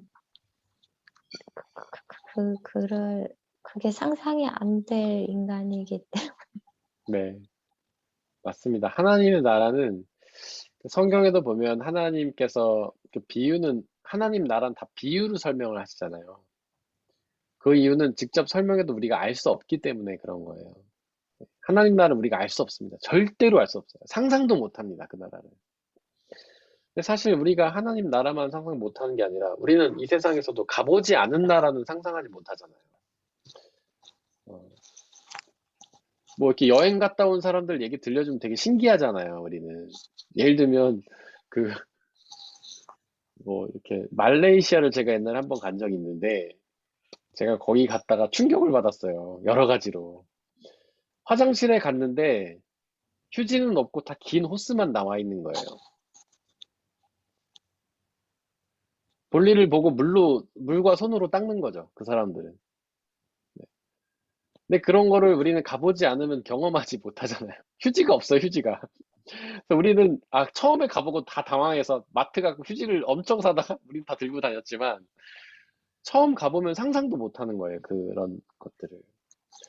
그다음에 이제 말레이시아 가서 이제 저희가 그 현지인들하고 축구 시합을 한 적이 있어요. 근데 너무 웃긴 게 축구를 하다가 뭐 이상한 소리가 막 벨소리가 나는 소리가 나니까 같이 축구하던 사람들이 갑자기 엎드려갖고 기도를 막 하는 거예요. 축구하다 말고. 그들의 기도 시간인 거죠. 이슬람의 기도 시간. 그러니까 우리는 그런 거 처음 경험해 보잖아요. 다른 나라만 가도 우리는 상상하지 못한 일을 많이 경험한단 말이에요. 그다음에 제가 거기 가가지고 어디 삿대질 이렇게 손가락으로 가리켰더니 막 난리가 나는 거예요, 그 사람들은.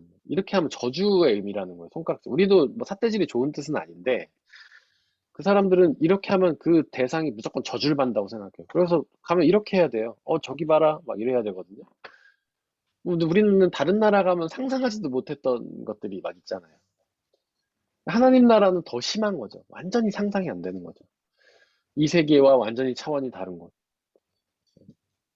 그래서 너무 다른 곳이기 때문에 기대도 되고 상상은 안 되지만 그런 곳이 아닐까 싶고요. 우리는 다만 성경에 기록되어 있는 여러 가지 뭐 증언들로만 추측을 할 수 있을 뿐인데 우리가 추측할 수 있는 곳은 다만 그런 곳인 것 같습니다. 그냥 어떤 우리의 몸은 변화되고 영은 남아있는 곳. 그다음에 먹고 마시지 않고 시식장가가지 않는 곳. 그럼에도 불구하고 온전한 기쁨과 행복과 평화가 있는 곳. 뭐 그 정도 우리가 알 수 있지 않나 싶습니다. 혹시 또 질문이나 나누고 싶은 게 있으실까요? 영생 하나님 나라에 대해서. 하나님 나라는 저기가 좀 나중에 좀 더 자세히 또 다루긴 합니다.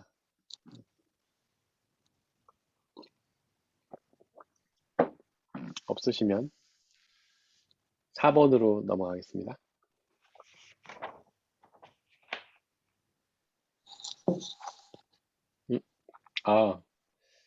거기 제가 4번이 있는데 추가를 안 해놨네요.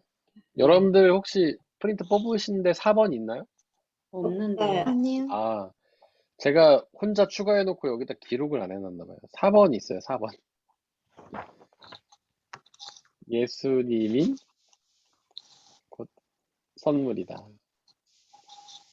은혜. 우리가 예수님을 믿으면 이제 선물을 받는다에 대해서 나누고 있었잖아요. 그 선물이 뭐냐면 예수님이 곧 선물이라는 겁니다. 바로 임마누엘이 선물이죠. 예수님이 곧 선물인 것은 명확하죠. 이제 그분이 우리 가운데 오셔서 십자가에 달려 죽으심을 우리 죄를 용서하신 것도 은혜지만 하늘에 계시던 하나님, 우리와 다른 차원에 계시던 하나님, 아주 멀리 계시던 하나님이 우리와 함께 계시러 오셨다. 우리 곁에 오셨다. 우리와 함께 계시다. 이것이 은혜라는 거예요. 여러분들 아무리 힘있고 든든한 부모를 하더라도 멀리 떨어져 살면 우리는 그렇게 그분의 어떤 은혜를 크게 느끼지 못하잖아요. 같이 살아야 되잖아요. 하나님이 아무리 전능하시고 전지하시고 온 우주 만물을 창조하시고 운영하셔도 우리와 멀리 계시면 그게 무슨 상관이 있습니까?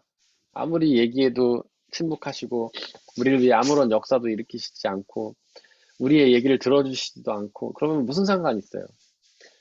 그분이 우리와 함께 오셔서 우리 가운데 오셔서 우리와 함께 계시기 때문에 임마누엘이기 때문에 바로 그분이 선물이 되고 은혜가 되는 거죠.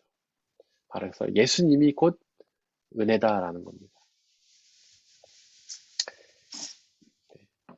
네. 이제 3과 넘어가려고 하는데요. 성령 하나님. 저희가 말씀함 초기에 삼위일체 하나님에 대해서 계속 나누고 있습니다. 우리 첫 번째로 1과에서는 창조주 하나님, 2과에서는 성자 예수님, 그리고 3과에서는 성령 하나님 대해서 나누고 있습니다. 이 부분들이 좀 어려운 부분이에요. 그래서 저희가 어려운 얘기도 많이 했고 좀 진도도 드리긴 한데 가장 중요하기 때문에 그렇습니다. 우리가 하나님을 믿는 사람들인데 하나님에 대해서 잘 모르고 있어요, 사실은. 특히 삼위일체 하나님, 성부 하나님도 잘 모르고 있기 때문에 우리가 이런 좀 깊이 있는 나눔들을 통해서 하나님에 대해서 좀 이해하면 중요하기 때문에 이렇게 이해하고 넘어가고 있습니다. 자, 여러분들에게 또 질문과 나눔을 좀 요청을 하고 싶은데요. 성령 하나님이 어떤 분이라고 생각하십니까? 지금은 우리 거꾸로 권사님부터 아래로 내려가도록 하겠습니다. 권사님이 생각하시는 성령 하나님은 어떤 분이실까요? 그냥 편안하게 나누시면 됩니다. 저희가 교리적인 이야기는 이따 할 거니까 권사님이 느끼시는. 성령 하나님 뭐 네. 언제나 내 마음속에 계시고 네. 나와 함께 하시는 하나님. 네. 성령. 맞습니다. 그리고 나의 생각과 이제 이런 네. 모든 것을 컨트롤해 주시고 네. 그런 성령 하나님. 네.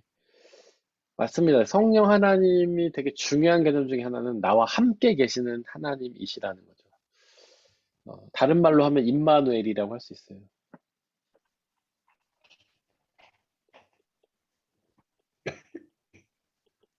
앞서서 예수님이 임마누엘이라고 제가 말씀드렸죠. 그게 이제 이사야 예언에 의해서 보라 처녀가 잉태하여 아들을 낳을 것이니 그 이름을 임마누엘이라 하리라. 임마누엘은 번역하면 하나님이 우리와 함께 계시다는 뜻이다. 그래서 임마누엘은 두 분이 계신 거예요. 첫 번째 임마누엘은 이제 예수님인 거죠. 하늘에 계시던 하나님이 우리와 똑같은 사람의 몸을 입고 인간의 역사 가운데 오셔서 우리와 함께 계시는 하나님 되셨죠. 그게 첫 번째 임마누엘, 예수님. 근데 예수님이 그러시잖아요. 이제 부활 후에 승천하셨죠. 하나님 나라로 다시 올라가시죠. 그러면서 뭐라고 하시냐면, 야, 내가 가는 게 너희들에게 유익해. 왜냐면 내가 가면 성령님이 오실 거거든. 이렇게 얘기하거든요. 두 번째 임마누엘 성령 하나님이 성자 예수님보다 더 우리에게 유익합니다. 왜냐하면 성자 예수님은 사람의 몸을 입고 있기 때문에 시공간의 제약을 받죠. 그래서 지금이라는 시간만 머무실 수 있고 바로 이스라엘이라는 장소에만 머무실 수 있었는데 이제 성령 하나님은 시간과 공간의 제약을 받지 않으시는 거예요. 그래서 전 역사 어디에든 거하시고 모든 사람에게 거하시게 된 거죠. 성령은 영이시기 때문에 영은 마음과 생각이잖아요. 그러니까 우리의 마음과 생각에 언제나 우리와 함께 거하시는 하나님. 그렇기 때문에 성령 하나님은 두 번째 임마누엘, 우리와 함께 계신 하나님이다. 이게 굉장히 중요합니다.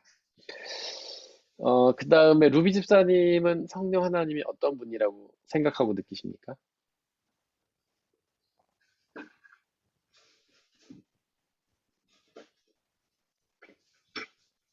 마이크가 꺼져 있어요. 집사님. 안 들려요. 네. 첫 번째 생각은 네. 권사님과 동일하고, 그 다음에는, 네. 그래서 언제나 함께 계시기 때문에, 네. 쉬지 않고 저에게 말씀하여 주시는 존재. 네. 네. 그래서 그것을 생각으로든 여러 가지 모양으로 저에게 계속 보여주시는 존재. 그래서 느낄 수밖에 없는 음, 그런. 네. 네. 맞습니다. 이제 성령 하나님은 하나님이시기 때문에 또 하나님은 말씀하시는 하나님이시기 때문에 성령이 우리 가운데 오시면 하나님의 뜻을 말씀을 해주시죠.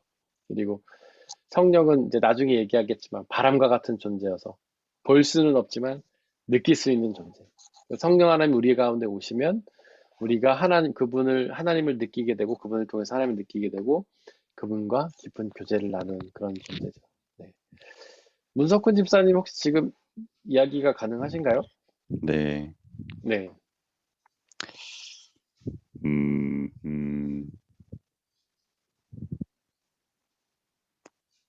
제가 하나님께 순종할 수 있도록 도우시는 네. 분?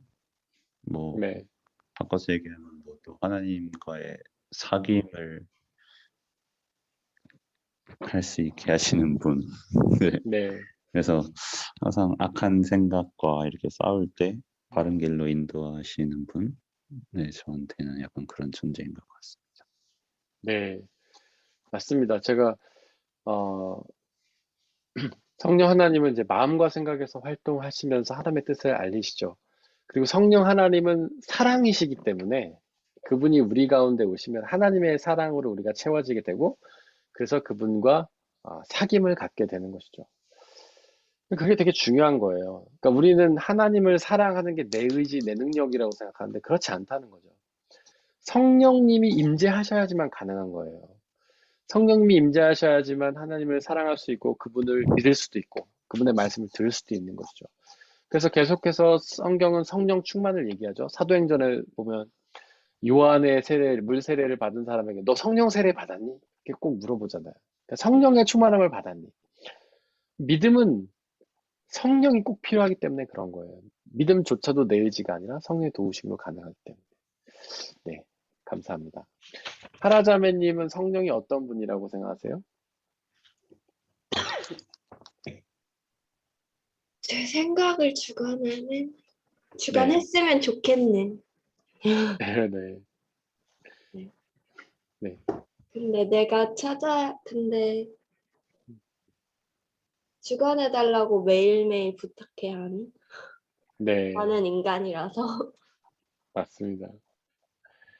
그러니까 성령은 우리의 마음과 생각에서 활동하시는 분이라고 말씀드렸죠. 근데 또 다른 존재가 우리의 마음과 생각에서 활동하는데 그게 이제 악한 영이에요.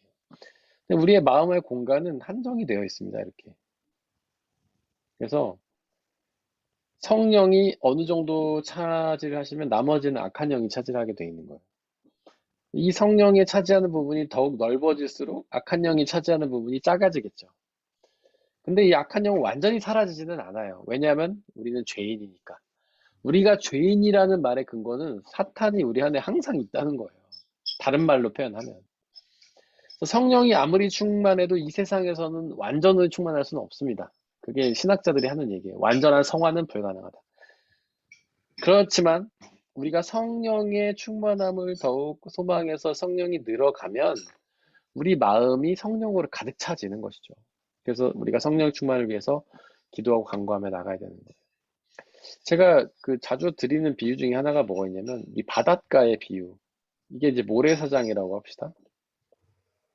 이게 파도라고 쳐보세요. 파도. 그래서 이제 사람이 바닷가로 이제 걸어 들어가는 거예요. 근데 이 사람이 한 이 정도 들어갔어요. 그러면 밖에 있을 때보다는 조금 둔하겠죠? 걷는 거나 뛰는 거나. 그러도 이 사람은 자기 마음대로 움직일 수 있을까요? 없을까요?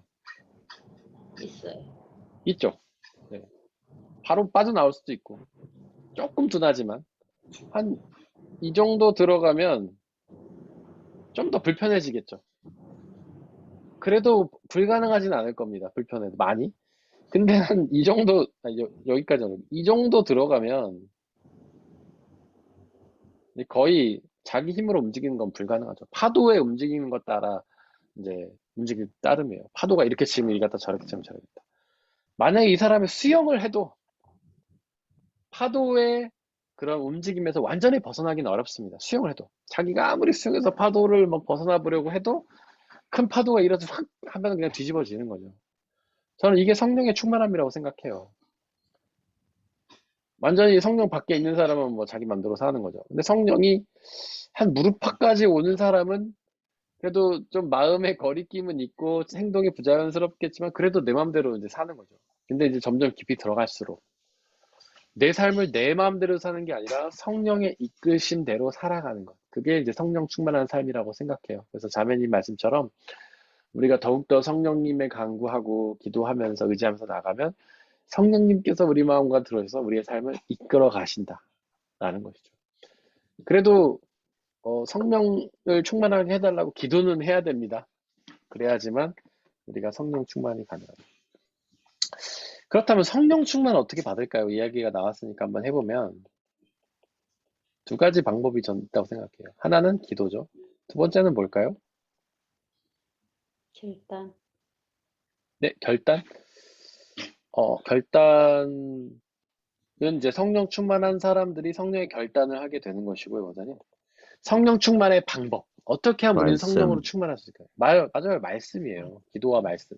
음, 누가 그러더라고요. 목사가 물어볼 때 기도나 말씀 둘 중 하나 말하면 다 맞는다고. 기도나 말씀 둘 중 하나 말하면 거의 답이라고 얘기하는데. 근데 여러분들 성령 충만을 위해서 기도와 말씀을 한다는 거를 굉장히 논리적인 거예요. 이거는 그냥 하는 말이 아닌 거예요. 제가 아까 성령이 뭐라고 했습니까? 영이 뭐라고 했죠? 영이 뭐라고 했죠? 우리의 마음. 마음과 네, 생각. 마음과 생각이잖아요. 성령은 우리의 마음과 생각을 해서 활동하신 하나님이고. 그러니까 성령이 충만하다는 것은 우리의 마음과 생각을 성령으로 채우면 되는 거예요. 성령은 하나님이죠. 기도로서 계속 기도하면서 우리의 마음과 생각을 하나님으로 채우고 그 성경 말씀을 계속 묵상하면서 우리의 마음과 생각을 성령으로 채우면 그게 성령 충만인 거예요. 그러니까 다른 말로 하면 항상 성령 하나님 생각만 하면 그게 성령 충만한 거예요. 어떤 일이 생겼을 때 기도하면서 성령 하나님께 그 은혜를 구하고 말씀을 많이 묵상하면서 그것을 기억해서 우리의 마음과 생각을 말씀으로 채우면 그게 성령 충만한 거죠. 그래서 우리가 어떤 의지와 결단을 내리는 순간이 됐을 때 하나님과 대화를 통해서 하나님의 생각을 구하고 그리고 우리가 묵상했던 말씀들을 떠올리면서 그 말씀에 따라 결정을 내리는 거. 그게 성령 충만한 거예요. 쉽게 생각하면 됩니다. 성령 충만은 우리의 마음과 생각을 하나님으로 채우는 거구나. 그렇게 하나님으로 채우려면 계속 하나님 생각만 하면 되는구나. 하나님 생각을 하기 위해서 항상 기도하고 항상 말씀 묵상하고 그러면 되는구나라는 거죠. 그래서 여러분들이 악한 영의 공격을 받을 때, 유혹을 받을 때는 방법이 기도와 말씀밖에 없어요. 성령을 우리의 마음과 생각에 하나님 생각을 채워 넣음으로써 다른 말로 하면 계속해서 하나님 생각을 하면서 악한 영을 물리치는 거죠. 저는 그렇게 해요. 저도 악한 영의 시험과 공격을 받을 때가 많죠. 그럼 그때 바로 기도합니다. 그리고 말씀을 펴요. 그러면 악한 영의 유혹과 공격이 사라져 버려요. 악한 영이 우리를 불안함과 두려움을 몰아넣습니다. 그럼 그때 기도하고 말씀 읽어요. 그러면 성령 하나님께서 우리 안에 채워줘서 그 악한 영이 주는 모든 유혹들, 불안한 두려움들을 물리치게 해주는 거죠. 그게 성령 충만입니다. 예찬영 선생님 지금 말씀하실 상황이 되나요? 네.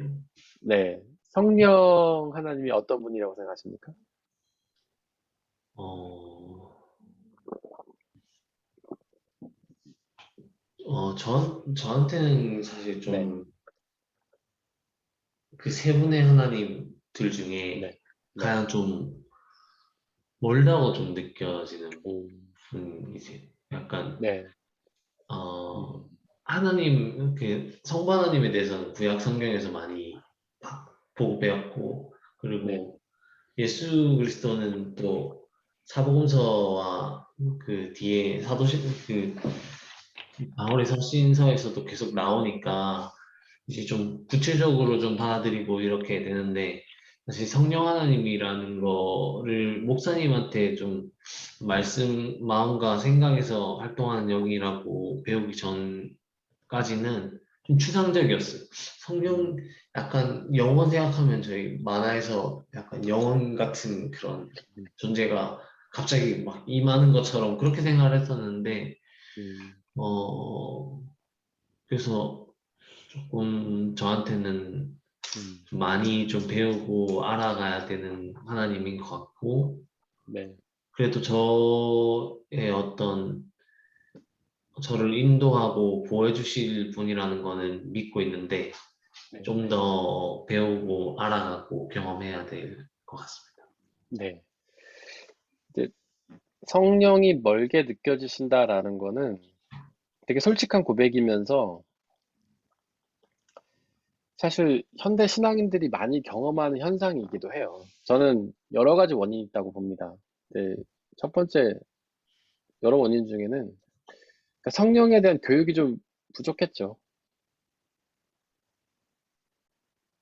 그래서 이찬영 선생님처럼 어떤 뭐 사랑과 영혼에 나오는 그런 영혼 같은 느낌을 받기도 하고 성령 받는다는 것 자체를 그러니까 그분이 누군지 잘 모르니까 인식을 잘 못하는 거죠. 그다음에 한국에는 성령에 대한 오해가 되게 많아요.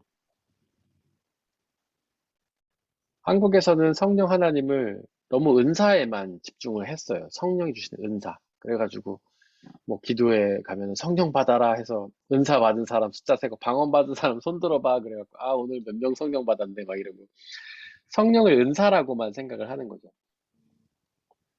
성령을 은사. 근데 여러분들 성령이 은사는 아닙니다. 성령이 은사를 주시는 분이지 성령이 은사는 아니에요. 성령이 방언을 주시기도 하지만 모두에게 방언을 주시는 건 아닙니다. 성령 은사는 여러 가지잖아요. 뭐 방언도 있고 예언도 있고 그다음에 사랑, 뭐 희락, 화평, 열매들도 있고. 그러니까 방언 받았냐 안 받았냐, 은사를 받았냐 안 받았냐를 가지고 성령을 판단하는 것은 굉장히 잘못이죠. 오해죠. 은사는 성령의 아주 작은 부분이고 별로 중요하지도 않은 부분이에요. 성령이 우리 가운데 오셔서 나타나는 것은 하나님이 우리 가운데 오셨다는 게 중요한 거지 은사가 나타나는 게 아니에요. 근데 이제 한국 교회는 옛날에는 좀 잘못 가르쳤어요. 그래서 오해를 하게 됐죠. 근데 이런 오해가 오히려 성령을 거부하게 만드는 현상이 나타나는 거예요. 성령을 좀 더 이상한 존재처럼 생각하는 거죠. 맨날 그래서 제가 이제 누구 전도에 와가지고 교회 가면 수련회 가면 거의 3분의 2는 교회 다시 안 가려고 해요. 뭐, 왜냐면 성령 받아라! 막 불 받아라! 뭐 방언 받아라! 막 이런 얘기 하면 애들이 질려버리거든요. 교회 안 다니는 사람들. 너무 이상해요, 그게. 마치 뭐 다른 미신 같은 느낌을 받는 거죠. 그러니까 거부하게 되는 거예요, 성령에 대해서. 이상한 존재처럼 마치 신 내리는 존재처럼 점쟁이가 그렇게 생각하게 되는 거죠. 표현이 좀 그렇지만 실제로 그렇게 생각하는 사람들이 많아요. 그러니까 이런 성령에 대한 근데 저는 교회 네, 다니는데도 네, 한국에서 교회 갔을 때 네, 그렇게 네. 기도하니까 막 뛰어나가고 싶었어요, 그쵸, 예배당에서. 맞아. 사실 저도 그래요. 목사님 저도 이상해요. 너무 그때. 무섭고 막 소리 지르니까 막 이상한 사람들 네, 같고 저는 막 진짜 막 네, 뛰어나가고 싶었어요. 근데 예배당이니까 그러면 네, 안 될 것 같아서 있었지만 네, 나 이래도 되는 건가 막 그러고 좀 네, 무서워. 네. 독- 근데 그런 사람이 독일에는 많아요. 네, 독일에는 통성기도 잘 없지 않아요? 한국에는 그 네, 좀 저는 통성기도를 한 번도 한 적이 없는데 네, 많이 해서 좀 힘들더라고요. 네, 그런 좀 외치고 이런 기도가. 네. 그러니까 통성 기도라는 게 이제 입 밖으로 내는 기도는 있죠. 이 사람들도 개인 기도를 하기도 하죠. 근데 우리나라처럼 막 정말 부르짖는 기도는 많지는 않아요. 세계적으로 그런 현상이 없는 건 아니에요. 근데 나라나 민족마다 좀 달라요. 라틴 아메리카나 아프리카 쪽은 우리랑 비슷해요. 근데 유럽이나 이런 데는 잘 그러진 않죠. 근데 그게 이제 뭐 민족적 특성이라고 할 수도 있는데, 근데 핵심은 우리가 소리를 지르냐 안 지르냐는 아니잖아요. 하나님이 그 예레미야인가 누구한테도 얘기하시잖아요. 내가 귀가 멀어서 너희의 소리를 듣지 못하는 게 아니다. 막 그러시잖아요. 하나님이 귀가 멀으신 분은 아니지 않습니까? 하나님 우리 가운데 계시고 우리가 크게 하든 작게 하든 마음으로 기도하든 입으로 기도하든 그게 중요한 건 아니에요, 사실은. 그냥 기도한다는 게 중요한 거지. 그래서 큰 소리로 기도하는 걸 강조하는 것 자체는 저는 바람직한 현상은 아니라고 봐요. 그냥 개인의 특성에 맡기는 거예요. 부러지죠. 할 사람은 하고 조용히 할 사람은 하고 그게 중요한 거지. 왜냐면 부르짖어 해야지 기도했다고 생각하는 사람들도 있거든요. 그런 사람 조용히 하라고 하면 너무 답답함을 느껴요. 근데 오히려 조용히 기도하는 걸 좋아하는 사람 부르짖어 하라면 부담을 느끼거든요. 저는 그냥 각자 개인에 맞게 자기 맘대로 하면 된다고 생각해요. 그래서 저는 뭐 수련회 가서 기도회 인도할 때 저도 부르짖어 기도할 때가 있고 하지만 사람들에게 통성을 강요하진 않습니다. 알아서 하는 거예요. 그건 자기 스타일대로 하는 거예요. 중요한 건 기도한다는 거지 통성이든 아니든 그게 중요한 게 아니에요. 그러니까 제가 말하고 싶었던 건 여기서 통성이냐 아니냐를 얘기하고 싶은 게 아니라 성령에 대해서 오해하게 하는 게 잘못됐다는 거예요. 성령에 대해서 잘 가르치지도 않고 성령을 은사로만 오해하게 하고 뭔가 예언하고 방언하게 하는 것만을 성령으로 이야기하면 그게 거부 현상이고 성령에 대해서 오해하고 거부하게 된다는 거예요. 그러니까 성령이 멀게 느껴질 수밖에 없다는 거예요. 예찬 형제님이 이제 솔직하게 얘기를 해주신 거고요. 그래서 우리는 어떻게 해야 되냐? 성령을 더 정확히 알아야 한다. 그래서 성령을 배우기 위해서 저희가 이거 과정들을 이제 해 나가는 겁니다. 성령을 한번 배워보려고 합니다. 우리는 성령이 어떤 분이신가에 별로 관심이 없이 성령이 주는 선물에만 관심이 많았어요. 예를 들면 부모님이 어떤 분인가에 관심이 없어요. 아빠, 엄마가 어떤 사람인지 아무 관심이 없고 그냥 아빠가 초콜릿 주고 아이스크림 주고 요것만 관심 있는 어린아이와 같았던 거죠. 성령님 은사 주세요, 은혜 주세요, 저 방언하게 해주세요, 뭐 기쁨 주세요, 평안 주세요, 저 일 도와주세요, 막 이렇게만 잔뜩 외치고 성령 하나님이 누구인지 별로 관심이 없었던 거예요. 그래서 이제는 좀 달라는 거 약간 그만하고 그분이 누구신지 한번 관심을 가져보자 이겁니다. 자, 첫 번째로 성령은 하나님의 영이십니다. 마태복음 3장 16절 같이 읽겠습니다. 예수께서 세례를 받으시고 곧 물에서 올라오셨다. 오셨다. 그때 하늘이 열렸다. 열렸다. 그는 하나님의 영이 비둘기같이 내려와 자기 위에 오는 것을 보셨다. 여기서 뭐라고 얘기합니까? 성령은 하나님의 영이에요. 이게 가장 중요한 겁니다. 다른 말로 하면 하나님이에요. 성령은 하나님이라는 사실이 제일 중요하다는 겁니다. 우리는 맨날 은사 주시는 분, 방언 예언하게 하신 분, 방언하게 하신 분, 은혜 주시는 분, 뭐 이렇게만 생각해서 맨날 주세요 주세요만 했지만 가장 중요한 건 성령이 하나님이라는 사실이 제일 중요한 거예요. 그래서 성령님이 우리 가운데 오시는 거는요, 하나님이 우리 안에 오시는 사건이에요. 엄청난 사건 아니에요, 여러분들? 전능하신 창조주 하나님이 우리 안에 오신다는 건 정말 놀라운 사건 아닙니까? 예를 들어서 대통령이 여러분들 집에 온다고 생각해 보세요. 난리 날 거예요, 난리 날 거예요. 현수 막 갖다 붙이고 막 동네방네 소문내고 집 막 도배하고 페인트 칠하고 청소하고 난리 나겠죠. 물론 대통령 안 좋아하는 사람은 그렇지 않을 수 있겠는데 뭐 예를 들면 아이돌도 여러분들이 제일 좋아하는 누군가가 집에 온다고 생각해 보세요. 권사님 누굴 제일 좋아하시나요? 조용필입니까? 나훈아입니까?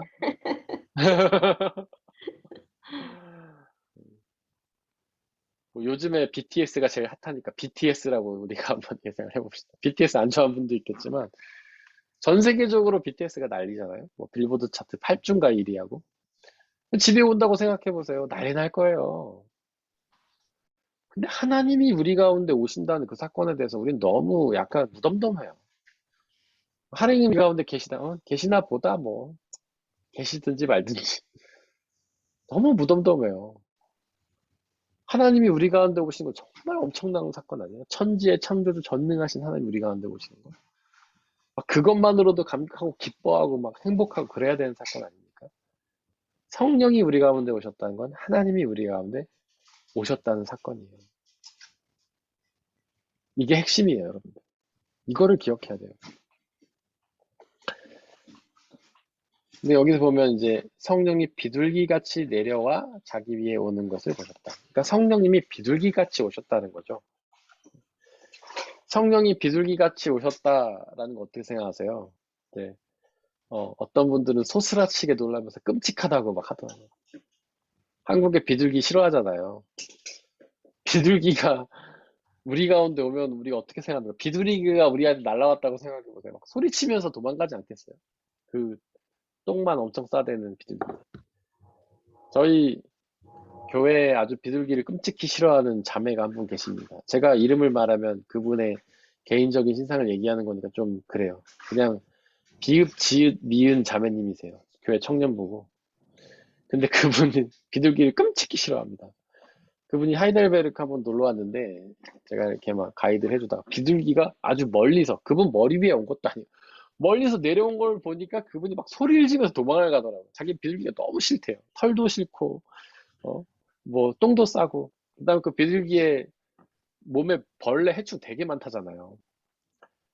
저희 집 근처에 제비가 사는데 어느 날 저희 집에 제비 몸에 기생하는 그 피 빨아먹는 벌레가 저희 집에 돌아다니기 시작하더라고요. 그거 되게 끔찍해요. 비둘기한테 그런 거 있을 거 아니에요. 그러면 성령이 비둘기 같이 온다. 이걸 우리가 어떻게 받아들여야 합니까? 여러분도 어떻게 생각하세요? 이게 무슨 뜻일까요? 하늘에서 온 거. 네. 하늘에서 왔다. 근데 그것도 맞죠. 하늘에서 비둘기가 내려오기 때문에 네, 성령이 하늘에서 왔다라고 이해할 수도 있습니다. 근데 이게 그냥 써놓은 말이 아니에요, 여러분들. 다 이유가 있어서 써놓은 겁니다. 성경에 보면 비둘기가 굉장히 중요한 역할을 한 사건이 하나 있어요. 노아의 방주. 맞아요. 노아의 방주 사건입니다. 비둘기가 굉장히 중요한 역할을 하죠. 어떤 역할을 하죠? 노아의 방주에서. 네. 네. 다시 나뭇잎을 물어다 주나? 네. 그러니까 홍수가 와서 모든 인류가 멸망을 했을 때 비둘기가 나가서 나뭇가지를 물어오죠. 그게 뭐를 보여주는 거였어요? 태양 화해. 끝. 네? 잘 안 들렸어요. 다시 한번 얘기해 주실래요? 화해. 화해. 하나님과의 화해를 상징하기도 하죠. 그 다음에 뱃속에 탄 사람들, 재앙 속에 있던 사람들에게는 그 나뭇가지가 뭘 상징하는 거예요? 재앙의 끝. 재앙의 끝. 재앙의 끝은 뭐입니까? 재앙에서 건져냄을 받는 거잖아요. 그걸 뭐라고 말할 수 있어요? 구원. 구원이라고 말할 수 있잖아요. 재앙에서 구원을 받는 거. 비둘기가 나뭇가지를 물어온 거는 구원을 상징하는 거예요. 뱃속에서 재앙 가운데 있던 사람들이 이제 재앙이 끝났다. 심판이 끝났다. 너네는 구원을 받았다. 재앙에서 건진받았다. 그래서 성경에서 비둘기는 구원을 상징하는 겁니다. 물론 우리는 비둘기가 끔찍한 상징이지만 성경에서는 구원을 상징해요. 그래서 성령이 비둘기 같이 오셨다라는 거는 그 노아의 방주에 있던 사람들에게 비둘기가 나뭇가지를 물어온 사건과 같은 거예요. 이 세상에서 죄 가운데서 헤매고 힘들어하는 우리들에게 구원이 임했다는 것을 표현해 주는 거예요. 그러니까 성령이 구원을 이루시는 분이라는 뜻인 거죠. 제가 좀 이따가 나중에 한번 삼위일체 하나님 설명하면서 자세히 설명하겠지만 지금 간단히 언급하면 삼위일체 하나님은 역할이 다릅니다. 성부 하나님, 성자 예수님, 성령 하나님 역할이 달라요. 성부 하나님의 가장 중요한 역할은 뭡니까? 제가 전에 한번 말씀드렸었죠. 삼일째 하나님 할 때. 창조. 맞아요. 창조예요. 성부 하나님의 가장 중요한 역할은 창조죠. 이분이 창조하신 것은 온 우주 만물이고 그리고 생명이죠. 우리의 육신의 생명뿐 아니라 영원한 생명도 창조하셨죠. 그리고 이분은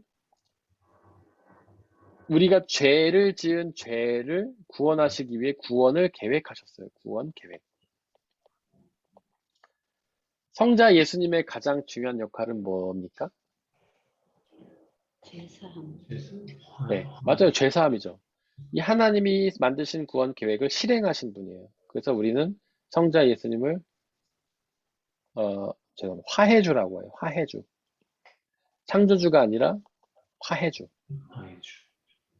하나님과 우리가 죄 때문에 관계가 단절됐죠. 그거를 성자 예수님이 십자가에서 우리의 죄를 사해 주심으로 하나님과 우리의 관계가 화해된 거예요. 화해. 이 화해를 통해서 우리의 구원이 성취가 됐죠. 그거를 이 성령 하나님이 어떻게 하시냐면 예수님이 십자가에서 화해하신 그 사건을 우리 가운데서 이뤄가시면서 우리를 구원하신 거예요. 성령 하나님이 우리 가운데 오셔서 역사하시면서 우리가 믿을 때에 그 예수님이 십자가에서 이루신 그 화해 사건을 우리 가운데 이뤄가시는 거예요.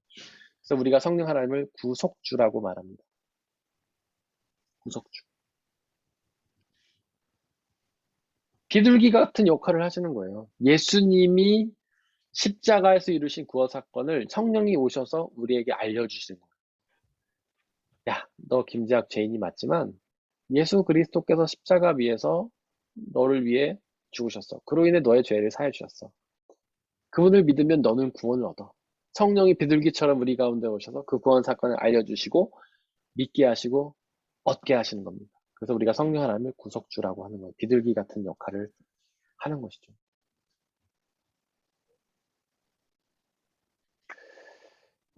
오늘은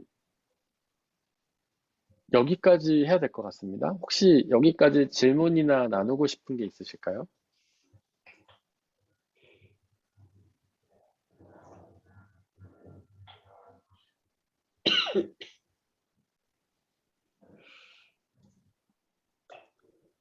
없습니다. 없습니까? 그러면 여기까지 하고 제가 기도하고 마치려고 합니다. 다음 주는 합니다. 저희가 다음 주 하고 그 다음 주부터 2주를 쉽니다. 제가 기도하고 마치겠습니다. 우리와 함께 계시는 성령 하나님, 오늘도 우리 가운데 임하시고 또 역사하시는 줄을 믿습니다. 오늘 우리에게 선포된 또 드러난 하나님의 말씀들을 하나님 진리의 영이신 성령 하나님께서 깨닫게 하시고 또 믿게 하셔서 하나님의 말씀대로 살아가게 아버지 역사해 주옵소서. 성령 하나님은 하나님이심을 고백합니다. 하나님이 우리 안에 역사하시며 우리와 늘 함께 계신 줄을 믿습니다. 우리가 그 어떤 순간마다 하나님을 기억하고 하나님을 의지하고 하나님과 대화하고 하나님께 순종함으로 하나님께 있는 영원한 생명을 받아 누리게 하여 주옵소서. 하나님, 우리 또 지체들 세상으로 나아갈 텐데 성령 하나님 늘 함께 계시며 그들에게 역사하여 주옵소서. 우리 주 예수 그리스도의 이름으로 기도드렸습니다. 아멘. 아멘. 수고하셨습니다. 수고하셨습니다. 수고하셨습니다. 감사합니다. 맞습니다. 감사합니다. 그래서 뵙겠습니다. 곧 봬요.